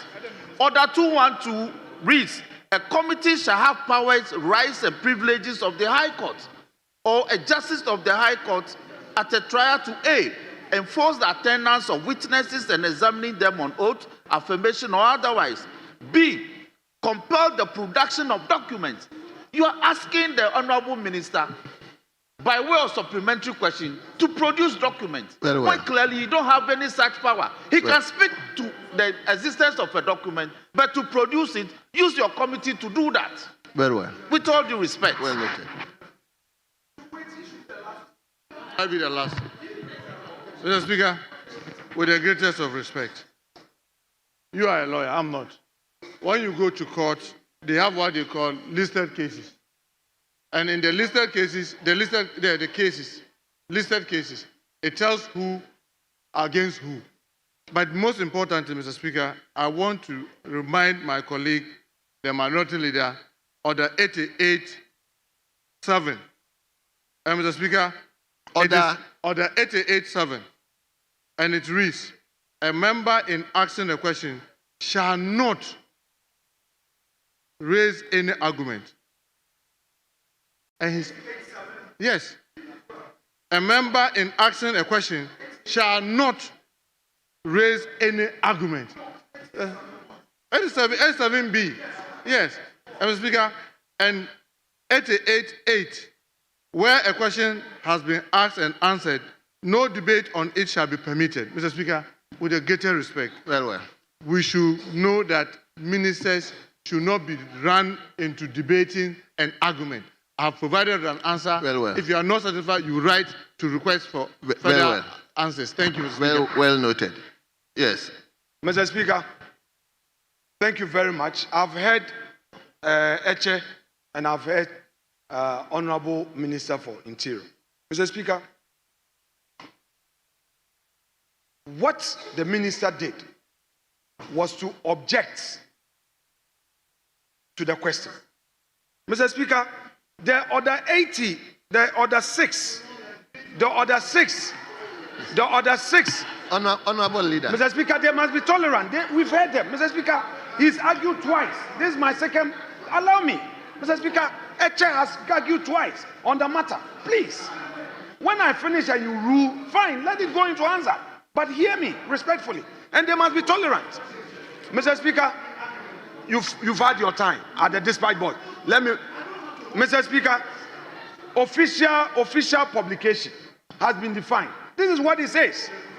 Official publication includes any publication produced by or under the authority or with the sanction of Minister. Mr. Speaker. No. Minister. No, Minister, please. No. Minister, the leader has at least 5 opportunities to ask supplementary questions. That is what. You see, leader, Minister, please. You see.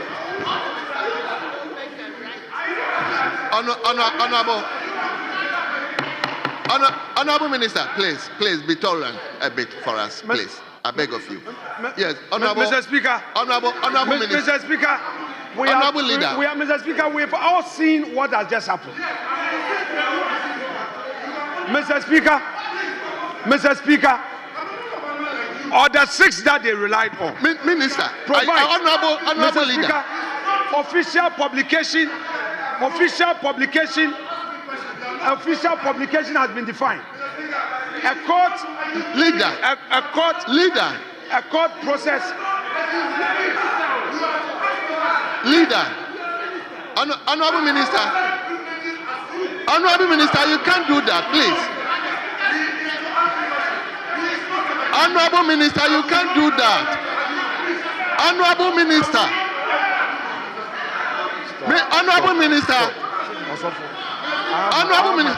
no, honorable, you have no right. Honorable Minister, I have no right to say you can't ask him to. Please, Honorable Minister. Yes, he's going to ask question.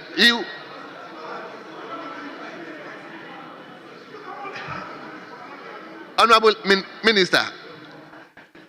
Minister, Honorable Minister. Honorable Minister. Honorable Minister thinks he's still a leader.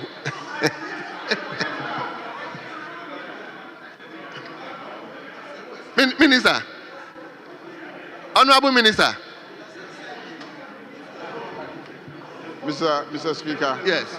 Mr. Speaker, let's take it cool. Let's take it cool. Let's bring the tempo down. Let's bring the tempo down. Mr. Speaker, let's bring the tempo down. Yes. My colleague, minority leader, I think that if we can just ask questions, yes, so that, because the Minister for Agriculture is also here, and we have statements to take.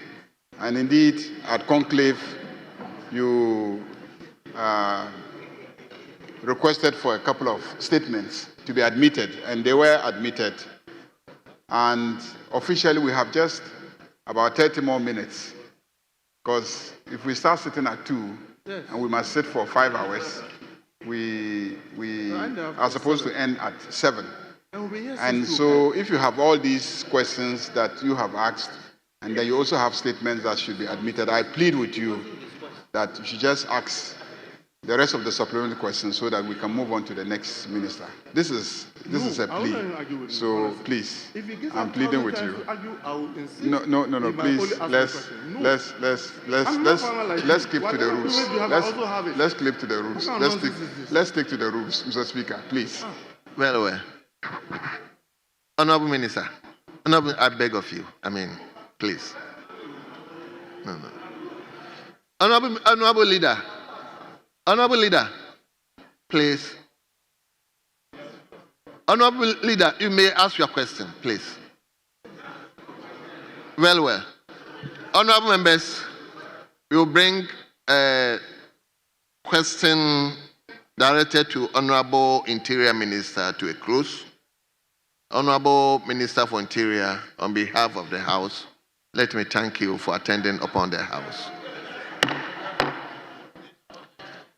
Yes, let me now invite Honorable Minister for Agriculture, Food and Agriculture.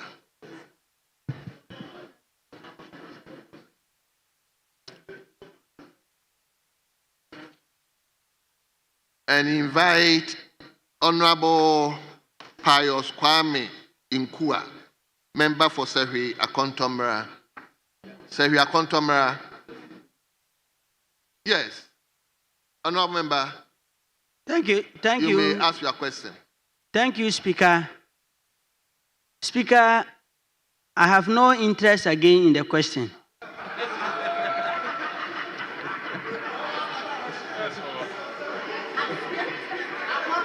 Very well.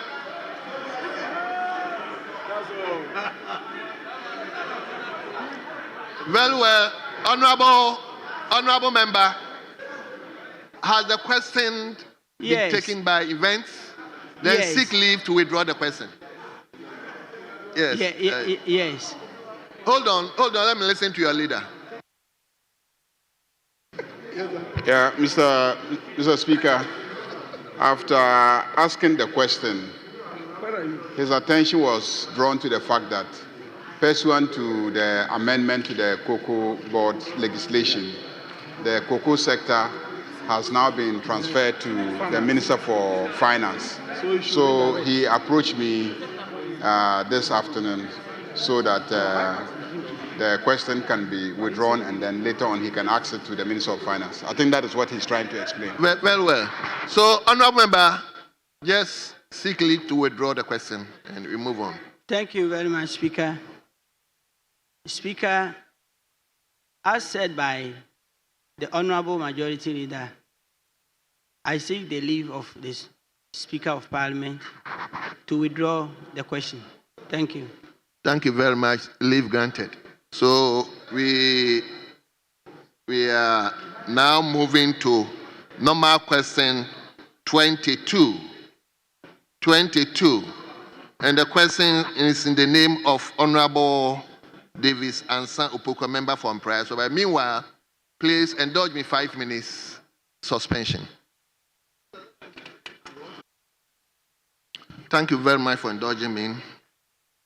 Honorable Davis Ansan Opoku. Yes. Mr. Speaker, I come under Order 88.3 to seek permission from you. Very well. Permission granted. Go ahead. Thank you.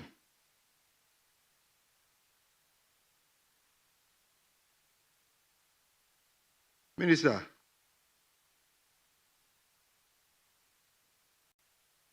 I ask on the status of the Bipon warehouse construction, which has been abandoned after 50% completion. Yes, Honorable Minister.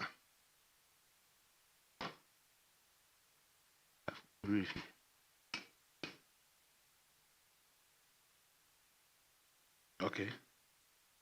Mr. Speaker, thank you very much for the opportunity. Mr. Speaker, the warehouse in question is one of the 50 number 1,000 metric tons capacity grains warehouses initiated under the SY Ministry of Special Development Initiatives in 2018, which were later transferred to MOFA in 2022. Mr. Speaker, according to the consultant status report dated February 2025, made available to me on my assumption of duty at the ministry, the completion of works was at 60%, and works on site has stalled since March 2022 due to lack of funds to pay certificates. Mr. Speaker, we have written to the Ministry of Finance and will move into swift action as soon as funds are made available. Thank you. Thank you very much.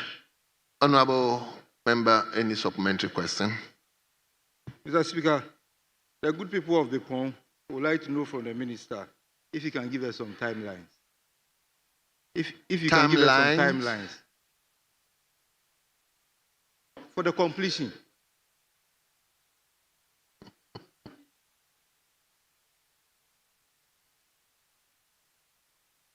Mr. Speaker, as I rightly indicated, the project got stalled in March 2022.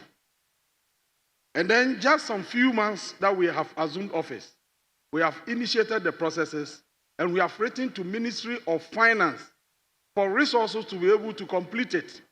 So I cannot give any timeline until resources are made available. Well. I guess this is a constituency-specific question. Yes, Leader. Yes, thank you very much, Mr. Speaker. Honorable Minister, is there an indication that it wasn't budgeted for in the budget that was taken care of by the Minister in the 2025 budget? The completion of this project, you indicated that you have written to the Finance Ministry for funds to be provided. So I'm asking if it was not budgeted for. Yes, Honorable Minister.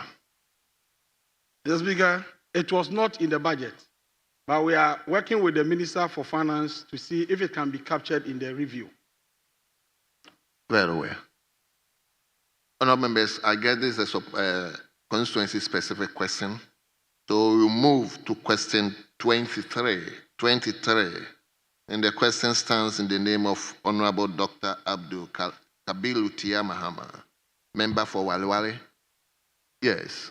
Thank you very much, Mr. Speaker. I have the permission of the honorable member. Permission granted. Go, move on. All right, thank you very much. I rise to ask the Minister of Food and Agriculture the intention of government to address the destruction of rice fields by the migratory birds, which has left many farmers helpless in the Waliwali constituency and the Northeast region as a whole. Very well. Honorable Minister. Thank you very much, Mr. Speaker. Mr. Speaker, our attention has been drawn to the damage being caused to rice fields by the migratory birds in the Walwale constituency and some areas in the northern part of the country. The Ministry of Food and Agriculture swiftly commissioned a 4-member team made up of seasoned directors to proceed to the north forthwith and assess the situation for us to deploy an effective control measures. Mr. Speaker, the reports from the 4-member team on the issue indicates that the birds are no more migratory, but rather permanent and would remain with us for a long time. Consequently, Mr. Speaker, the team has been requested to come up with appropriate strategies or methods to contain the menace, not only in the Warware area, but also in Mamprugu, Muadulu enclave. Mr. Speaker, I can assure this August House that as soon as the strategies are fine-tuned, I will come back and brief this August House appropriately. The ministry will leave no stone unturned to drive away these birds and protect the investments of our gallant rice farmers. Thank you, Mr. Speaker. Thank you very much. Yes, Honorable. No, let me give the opportunity to. Yes.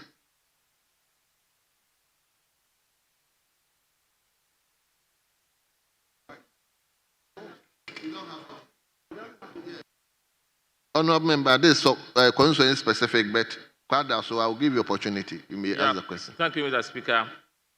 Reading the last paragraph, the minister says, I can assure this August House that as soon as the strategies are fine-tuned, I will come back and brief this August House appropriately. Mr. Speaker, this is so ambiguous, and I'll be happy if the minister could give us indications in terms of timelines when this issue is going to be addressed. Otherwise, we will have an egregious effect on the farmers in Wadawale. Thank you. Yes, Honorable Minister.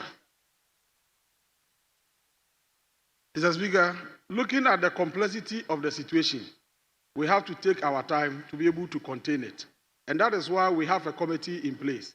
And I said that as soon as their report is ready, they are to fine-tune the strategies proposed in the earlier report. And so when they make it available, we'll move into immediate action. Very well. Mr. Speaker, with all due respect, as soon as possible, I don't know whether it is akin to the coming of Jesus Christ or not.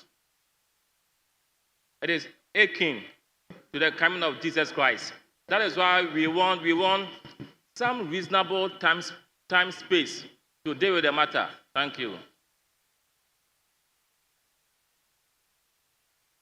Mr. Speaker, I think exposing my colleague to the background of this menace will help him to appreciate the situation. These birds have been in these areas for over 3 years. For over 3 years. And as you are aware, Ghana has a significant location on the East Atlantic Flyway. The Flyway is the major migratory route for the birds. And because of the fact that we have insects, the insects are the food for the birds.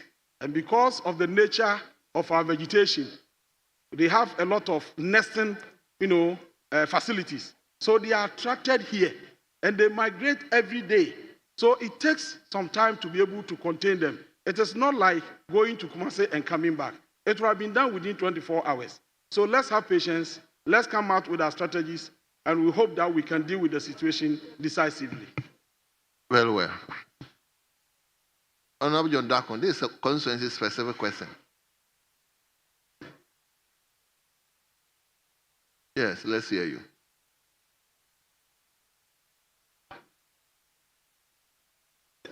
Mr. Speaker, thank you very much. So I want to ask the Honourable Minister whether in this regard... Gentlemen. Whether in this regard, from your answer, you have a permanent solution to these issues. Because since migratory birds are migratory birds, they will come next year, they will come the following year. So is there a definite solution to this kind of issue? Thank you very much. Mr. Speaker, this is a very important question. And that is why I said we must take time for the committee to give us the report. We have tasked them to fine-tune the strategies that will be able to contain them on sustainable basis. And that's exactly what we are looking at. Well. We turn to question 4.6. Question 4.6. And the question stands in the name of Honorable Seth Osayakoto, a member for Achuman Punuya. Minister, you shall come on boundary with him, eh? Okay. Oh, I see. Thank you, Mr. Speaker. I rise to ask the Minister for Food and Agriculture to expatiate in the short term to long term feed the industry program the ministry wants to implement for the benefits of farmers. Thank you. Yes, Honorable Minister. Thank you very much, Mr. Speaker. Mr. Speaker, the feed industry program is one of the key programs under the Agriculture for Economic Transformation Agenda, ITA. Under this program, government wants to establish a strong relationship between agriculture and industry, under which industry will add value to agricultural produce along the value chain to create jobs for the youth of our country. It will be focused on production, processing, transportation, distribution, and marketing. The relationship is going to be a symbiotic in nature, where industries will serve as huge market for agricultural produce and agriculture as market for industrial products in the form of fertilizers, cutlasses, and other agricultural inputs. Mr. Speaker, this program will create gainful employment, increase our export earnings, increase incomes of farmers, and contribute significantly towards stabilization of the foreign exchange regime, of the exchange rate regime. Short to long-term activities. Mr. Speaker, in the short term, the ministry will provide technical assistance, input, and other incentives to farmers to boost productivity. Again, we will also provide mechanized solar-powered boreholes and rehabilitate existing irrigation infrastructure in order to ensure sustainable and uninterrupted supply of agricultural produce to industries. We are also working in partnership with processors to deploy mini processing facilities to the production enclaves for primary processing. This will serve as ready market for farmers, thereby minimizing produce losses to farmers and guarantee uninterrupted raw material supply to industries. Mr. Speaker, in the long term, we want to significantly improve irrigation infrastructure as a means to mitigate the impact of climate change and keep agro-processes in business throughout the year. We will also establish farmer service centers as one-stop shop for farmers to access agricultural mechanization services, high-quality seeds, fertilizers, and extension services. Mr. Speaker, I believe these are some of the surest ways of using agriculture as a vehicle for economic transformation. Thank you, Mr. Speaker. Thank you very much. Honorable Sakutu, any supplementary question? Yes, sir. Mr. Speaker, I have two questions. The first one has to do with the policy on fertilizers.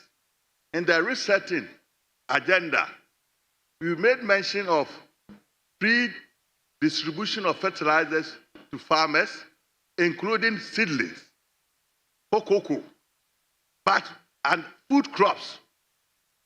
We haven't started any policy on the procurement and distribution of fertilizers. Can you tell us the policy direction of the Ministry of Food and Agriculture? Thank you. Very well. Yes. Mr. Speaker, I knew my colleague was going to ask a question about fertilizer. Yeah. Because I remember when I was the ranking member, he was the one who encountered the donkeys conveying fertilizers across our borders. And he reported to us in our committee meeting. So he has a lot of interest in the distribution of fertilizer. When it comes to the Feed Ghana program, Mr. Speaker, we have a policy document. Some weeks ago, we invited the Parliamentary Select Committee on Food and Agriculture and Cocoa Affairs to participate in the validation workshop and the processes leading to the distribution of fertilizers to the farmers have been well stated, captured in the policy. But let me indicate here that even in the answer I have provided here now, I've mentioned what we call the farmers' service centers. Mr. Speaker, what we want to do is that we are establishing farmers' service centers in all the agricultural districts in our country. These centers are going to serve as one-stop shop for all the farmers in the districts. So if you want agricultural mechanization, we are going to send tractors and all the equipment that you require from your farming activities at the center. You have a section that will house the quality weather resilient seeds for distribution, and then a section for fertilizer distribution. And then we have the extension officers also there at the center. So when you place a call that you need anything from the center will be ready to serve you.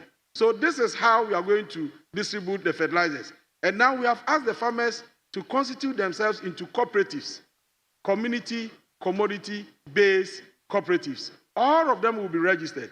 And so when you go to the center, you have a data on all these cooperatives, and then you know the specific crops that they are producing. So the type of fertilizer to be given to them will also be known. So as we speak, we have even asked some soil scientists to go to the various districts to do soil testing for us to know the kind of fertilizers that we'll be sending to the various districts, depending on what specific nutrient we want to replace.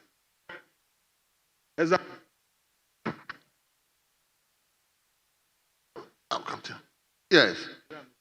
Mr. Speaker, like he did indicate, the two of us have worked together on fertilizers and other issues related to agriculture. So I don't want to argue with him on some of the answers that he has given. But I want to find out, or he should give us an update on the farm service centers that he had mentioned, the status. Thank you.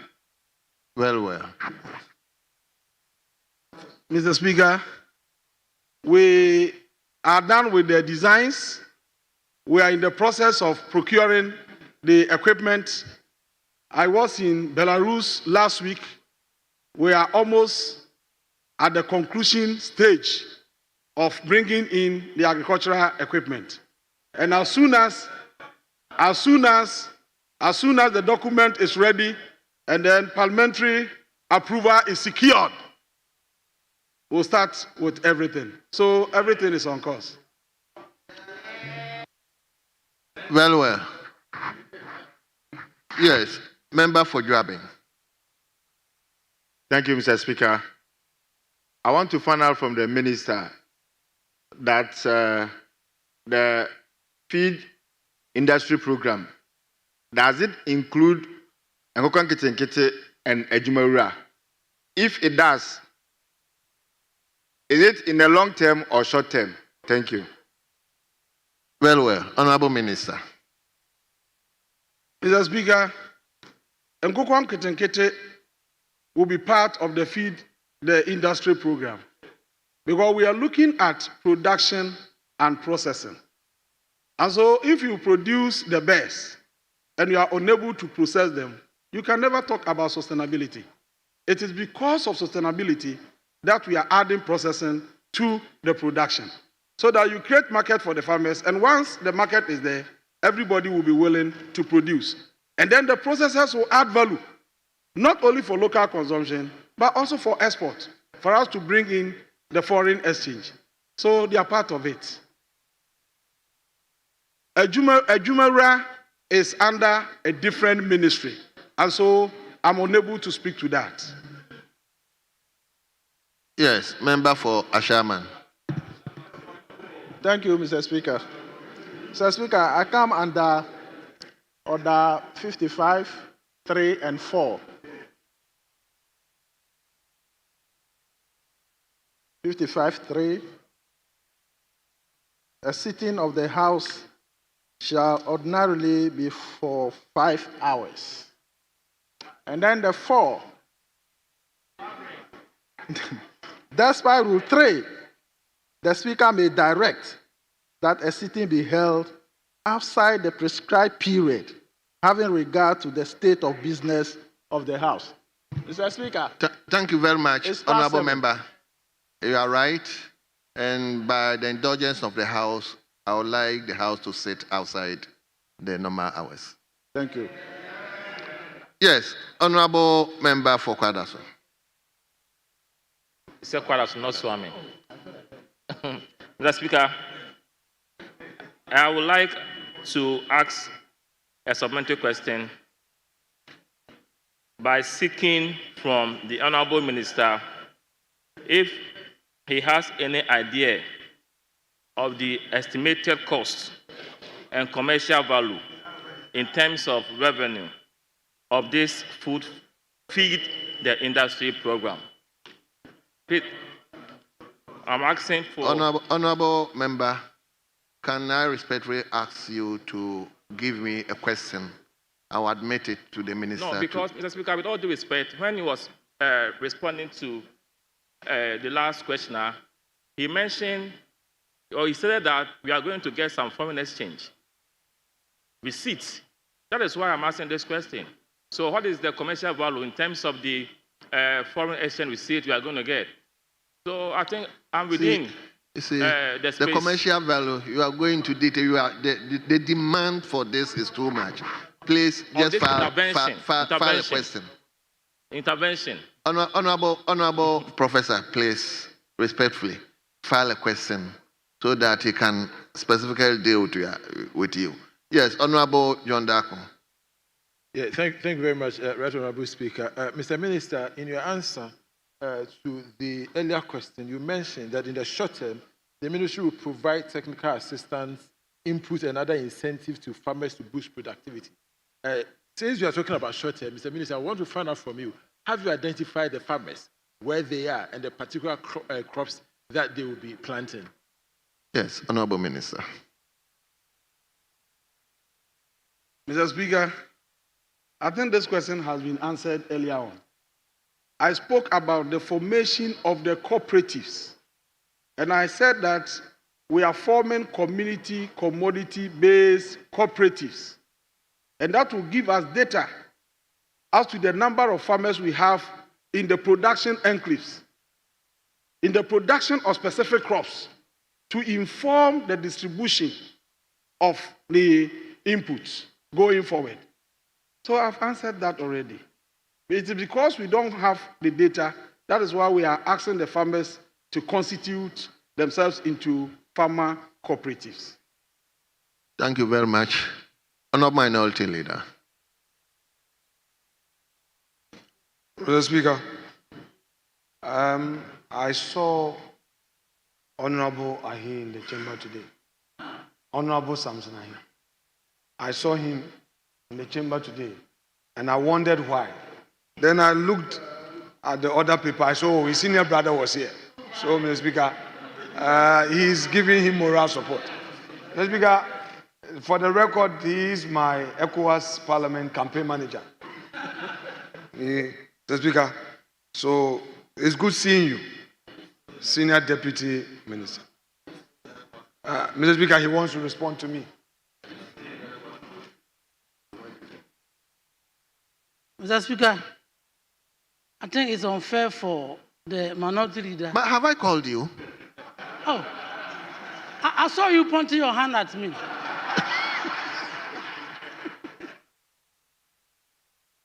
Mr. Speaker, I think it's unfair for minority leader to allude to the fact that I'm in Parliament today because Honorable Eric Opoku was coming to answer questions. Mr. Speaker, yesterday I was in the chamber. Honorable Eric Opoku wasn't here. So I am always in Parliament, and I represent the good people of Bodi. But I have the mandate to be here always, and I do so always. So let him withdraw. and apologize to me to infer that I'm here because Honorable Kopoku is coming to the chamber. Kopoku is representing Ahafo. Ahafo what? Asunafo, which is far, far, far away from Bodi. So it cannot be the fact that Eric is here. That is why I'm here. I'm here to represent the good people of Bodi. And yesterday I was here and you saw me. Honorable Sansahi. So apologize to me. Honorable Sansahi. Ask him to apologize. Honorable Sansahi. Before he proceeds. Yes, before I'll ask him to apologize, are you not sure that yesterday you were here to prepare the grounds for the minister to come? Mr. Speaker, don't let me conclude that there's a conspiracy between you and the minority leader to draw that conclusion that I came here because Eric was coming here. Mr. Speaker, both of you should withdraw.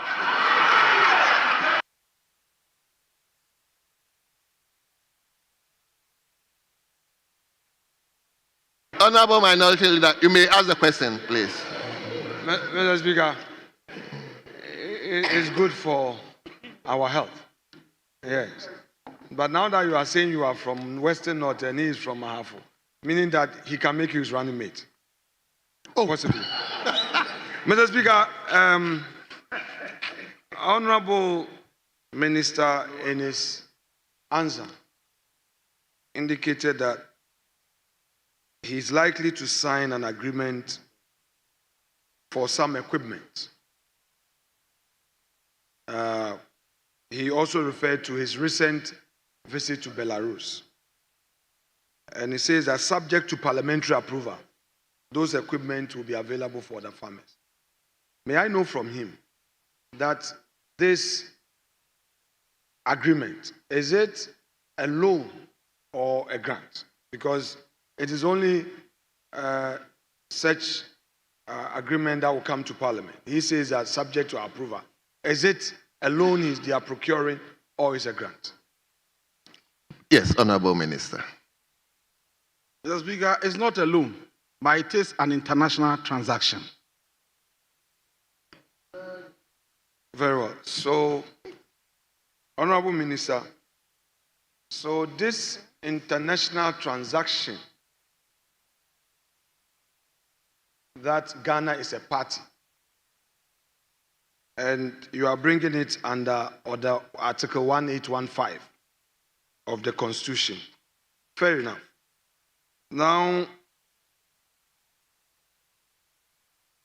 is it the case that the agreement has already been negotiated? And if so, can we know the amount involved? Minister. Mr. Speaker, we are in the process. As soon as it gets to the stage that requires parliamentary approval, I will make it available in consonance with the law. Honorable Minister, are you able to share with this House our obligations under this agreement? Mr. Speaker, when the agreement is finalized, the obligations will be known because it will be brought to this House for approbation.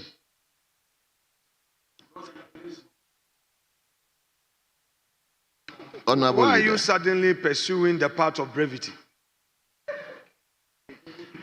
Mr. Speaker, the feed the industry program that the minister has referred to, is the minister saying that this program has been budgeted for in the 2025 budget? Is the minister saying so? Yes, Honorable Minister. Mr. Speaker, exactly so. Very well.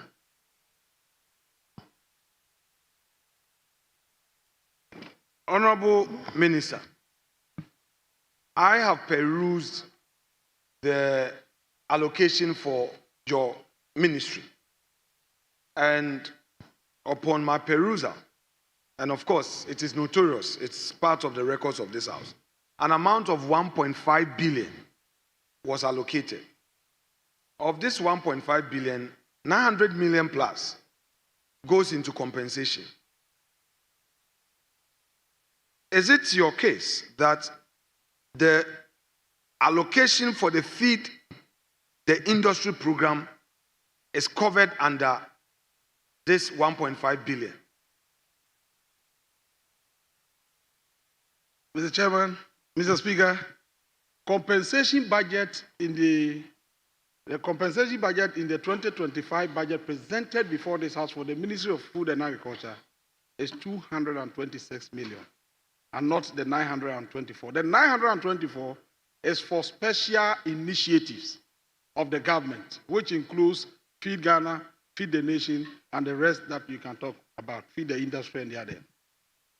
Honorable Leader, respectfully, I will yield one more chance to you. You've already taken 6. So I'm giving, yes, I'm counting. So I'll give you the last lot. You were giving short questions and he was responding accordingly. So I'll give you Mr. one Speaker, more. I thought he was enjoying it. Mr. Speaker, to conclude, my question is, Honorable Minister, you have indicated that this Feed the Industry program is aimed at creating opportunity for our farmers. I know that considering the effort government is making in ensuring city stability, you as an expert in your field would bear with me that without food crop production, this effort will become otious. Would you therefore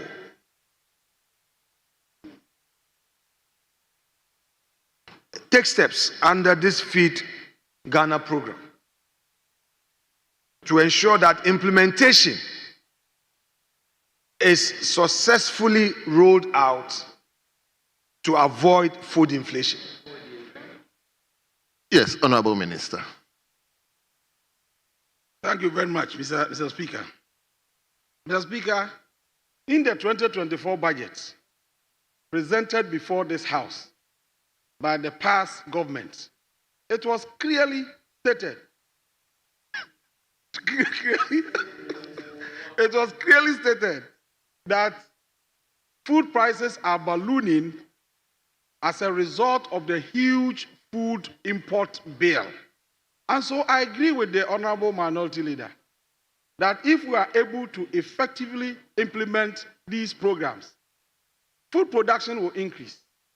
And certainly, we can reduce our food import bill, thereby bringing food prices to the lowest ebb. Thank you very much. Mr. Speaker, without any argument, the minister did well until the last one, when he decided to do his usual politics.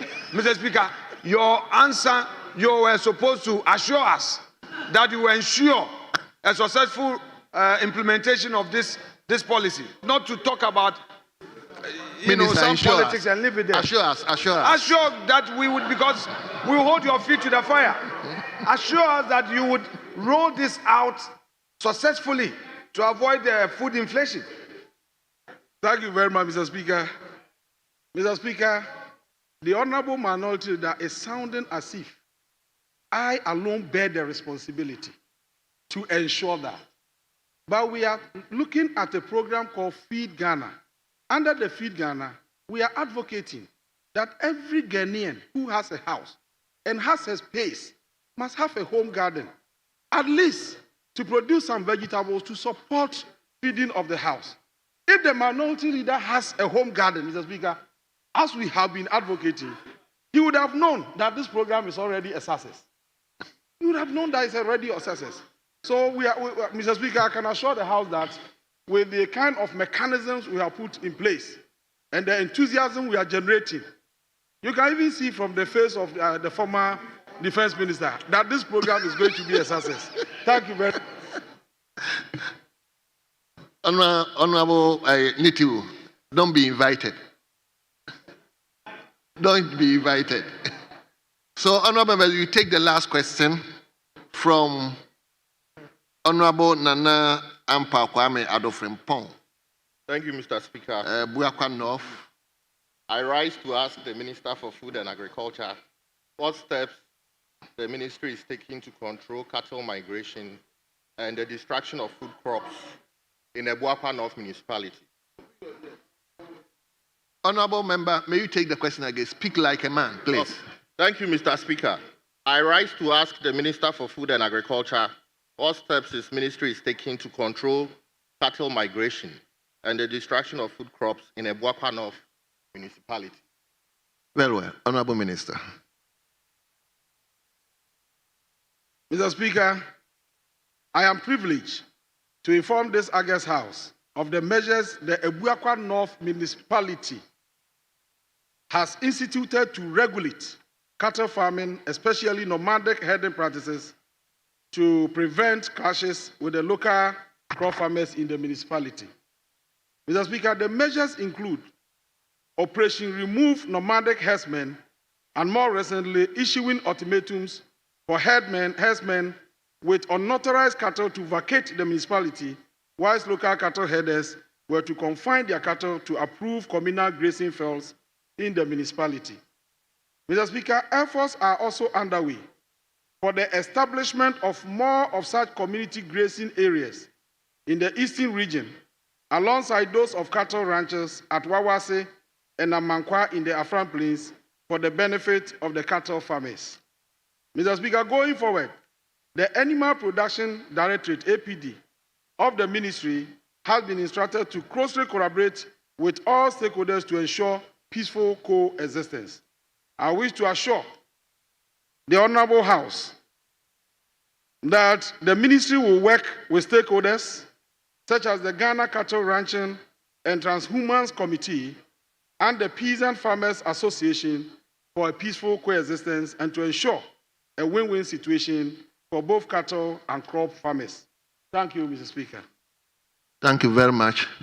Yes, Honorable Member, any supplementary question? Thank you, Mr. Speaker. Mr. Minister, unfortunately, the measures you mentioned have all failed. Is there anything new you'd want to do to help solve the problem? Thank you. Yes, Honorable Leader. Mr. Speaker, these decisions were taken by all the stakeholders, including the Directorate of Animal Production of our ministry. And the official information that we have indicates that the program is working effectively on the ground. If in the eyes of the Honorable Member it is failing, then it means that even at the municipal level, the Honorable Member has not been participating in the discussions. Because as an Honorable Member, you are a member of the Assembly. And so when a decision the Assembly has taken, including you, is failing, you should be the one to correct it at that level. Thank you, Mr. Speaker. Mr. Minister, your own agric director at the municipality is aware of the fact that these measures are not working. In fact, this morning, we had a discussion, and he asked me to even voice it out here, that we need different measures. The ones here, the ones you just mentioned, have not worked in the past. So let's come together, sit together, find a better way of resolving the issue, rather than saying that the measures are working. They are not. Very well, Minister. Mr. Speaker, I think this is not even a question. It's just a remark, a statement on what is happening on the field.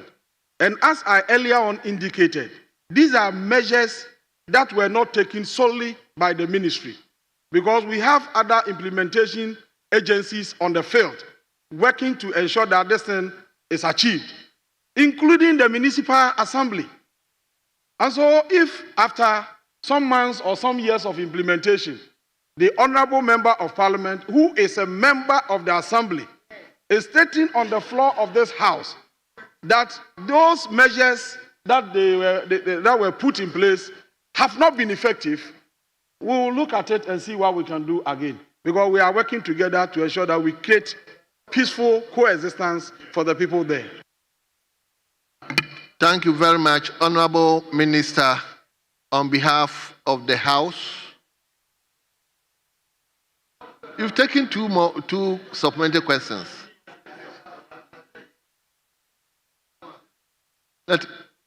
Ask the last question. Thank you very much, Speaker. Minister, do you have migratory corridors in the Eastern region?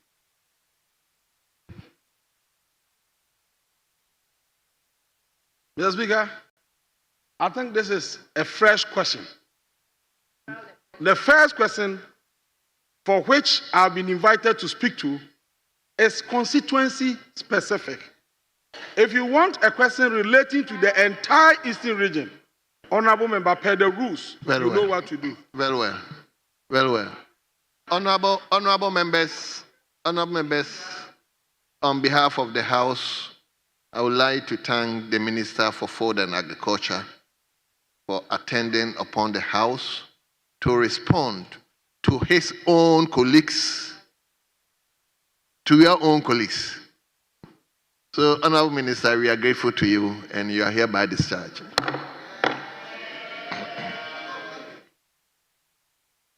Yes. Leadership, any indication?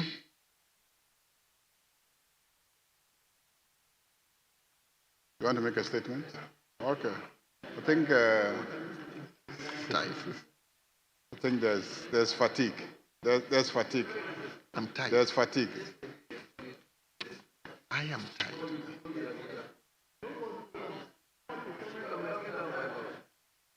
Come again.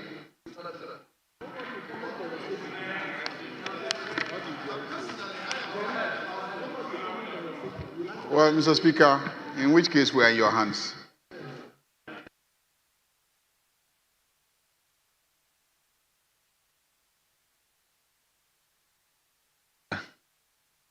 Deputy Minority Leader.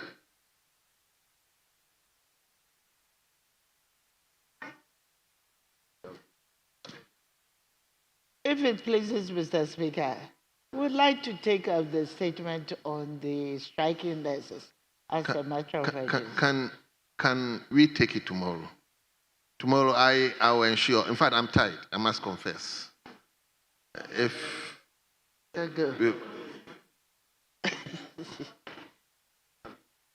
Mr. Speaker, we are guided by you. Thank you very much. So, honorable members, the time has gone. It's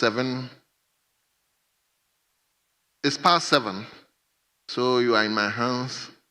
I'll proceed to adjourn the House to tomorrow, 2 o'clock in the forenoon. Tomorrow.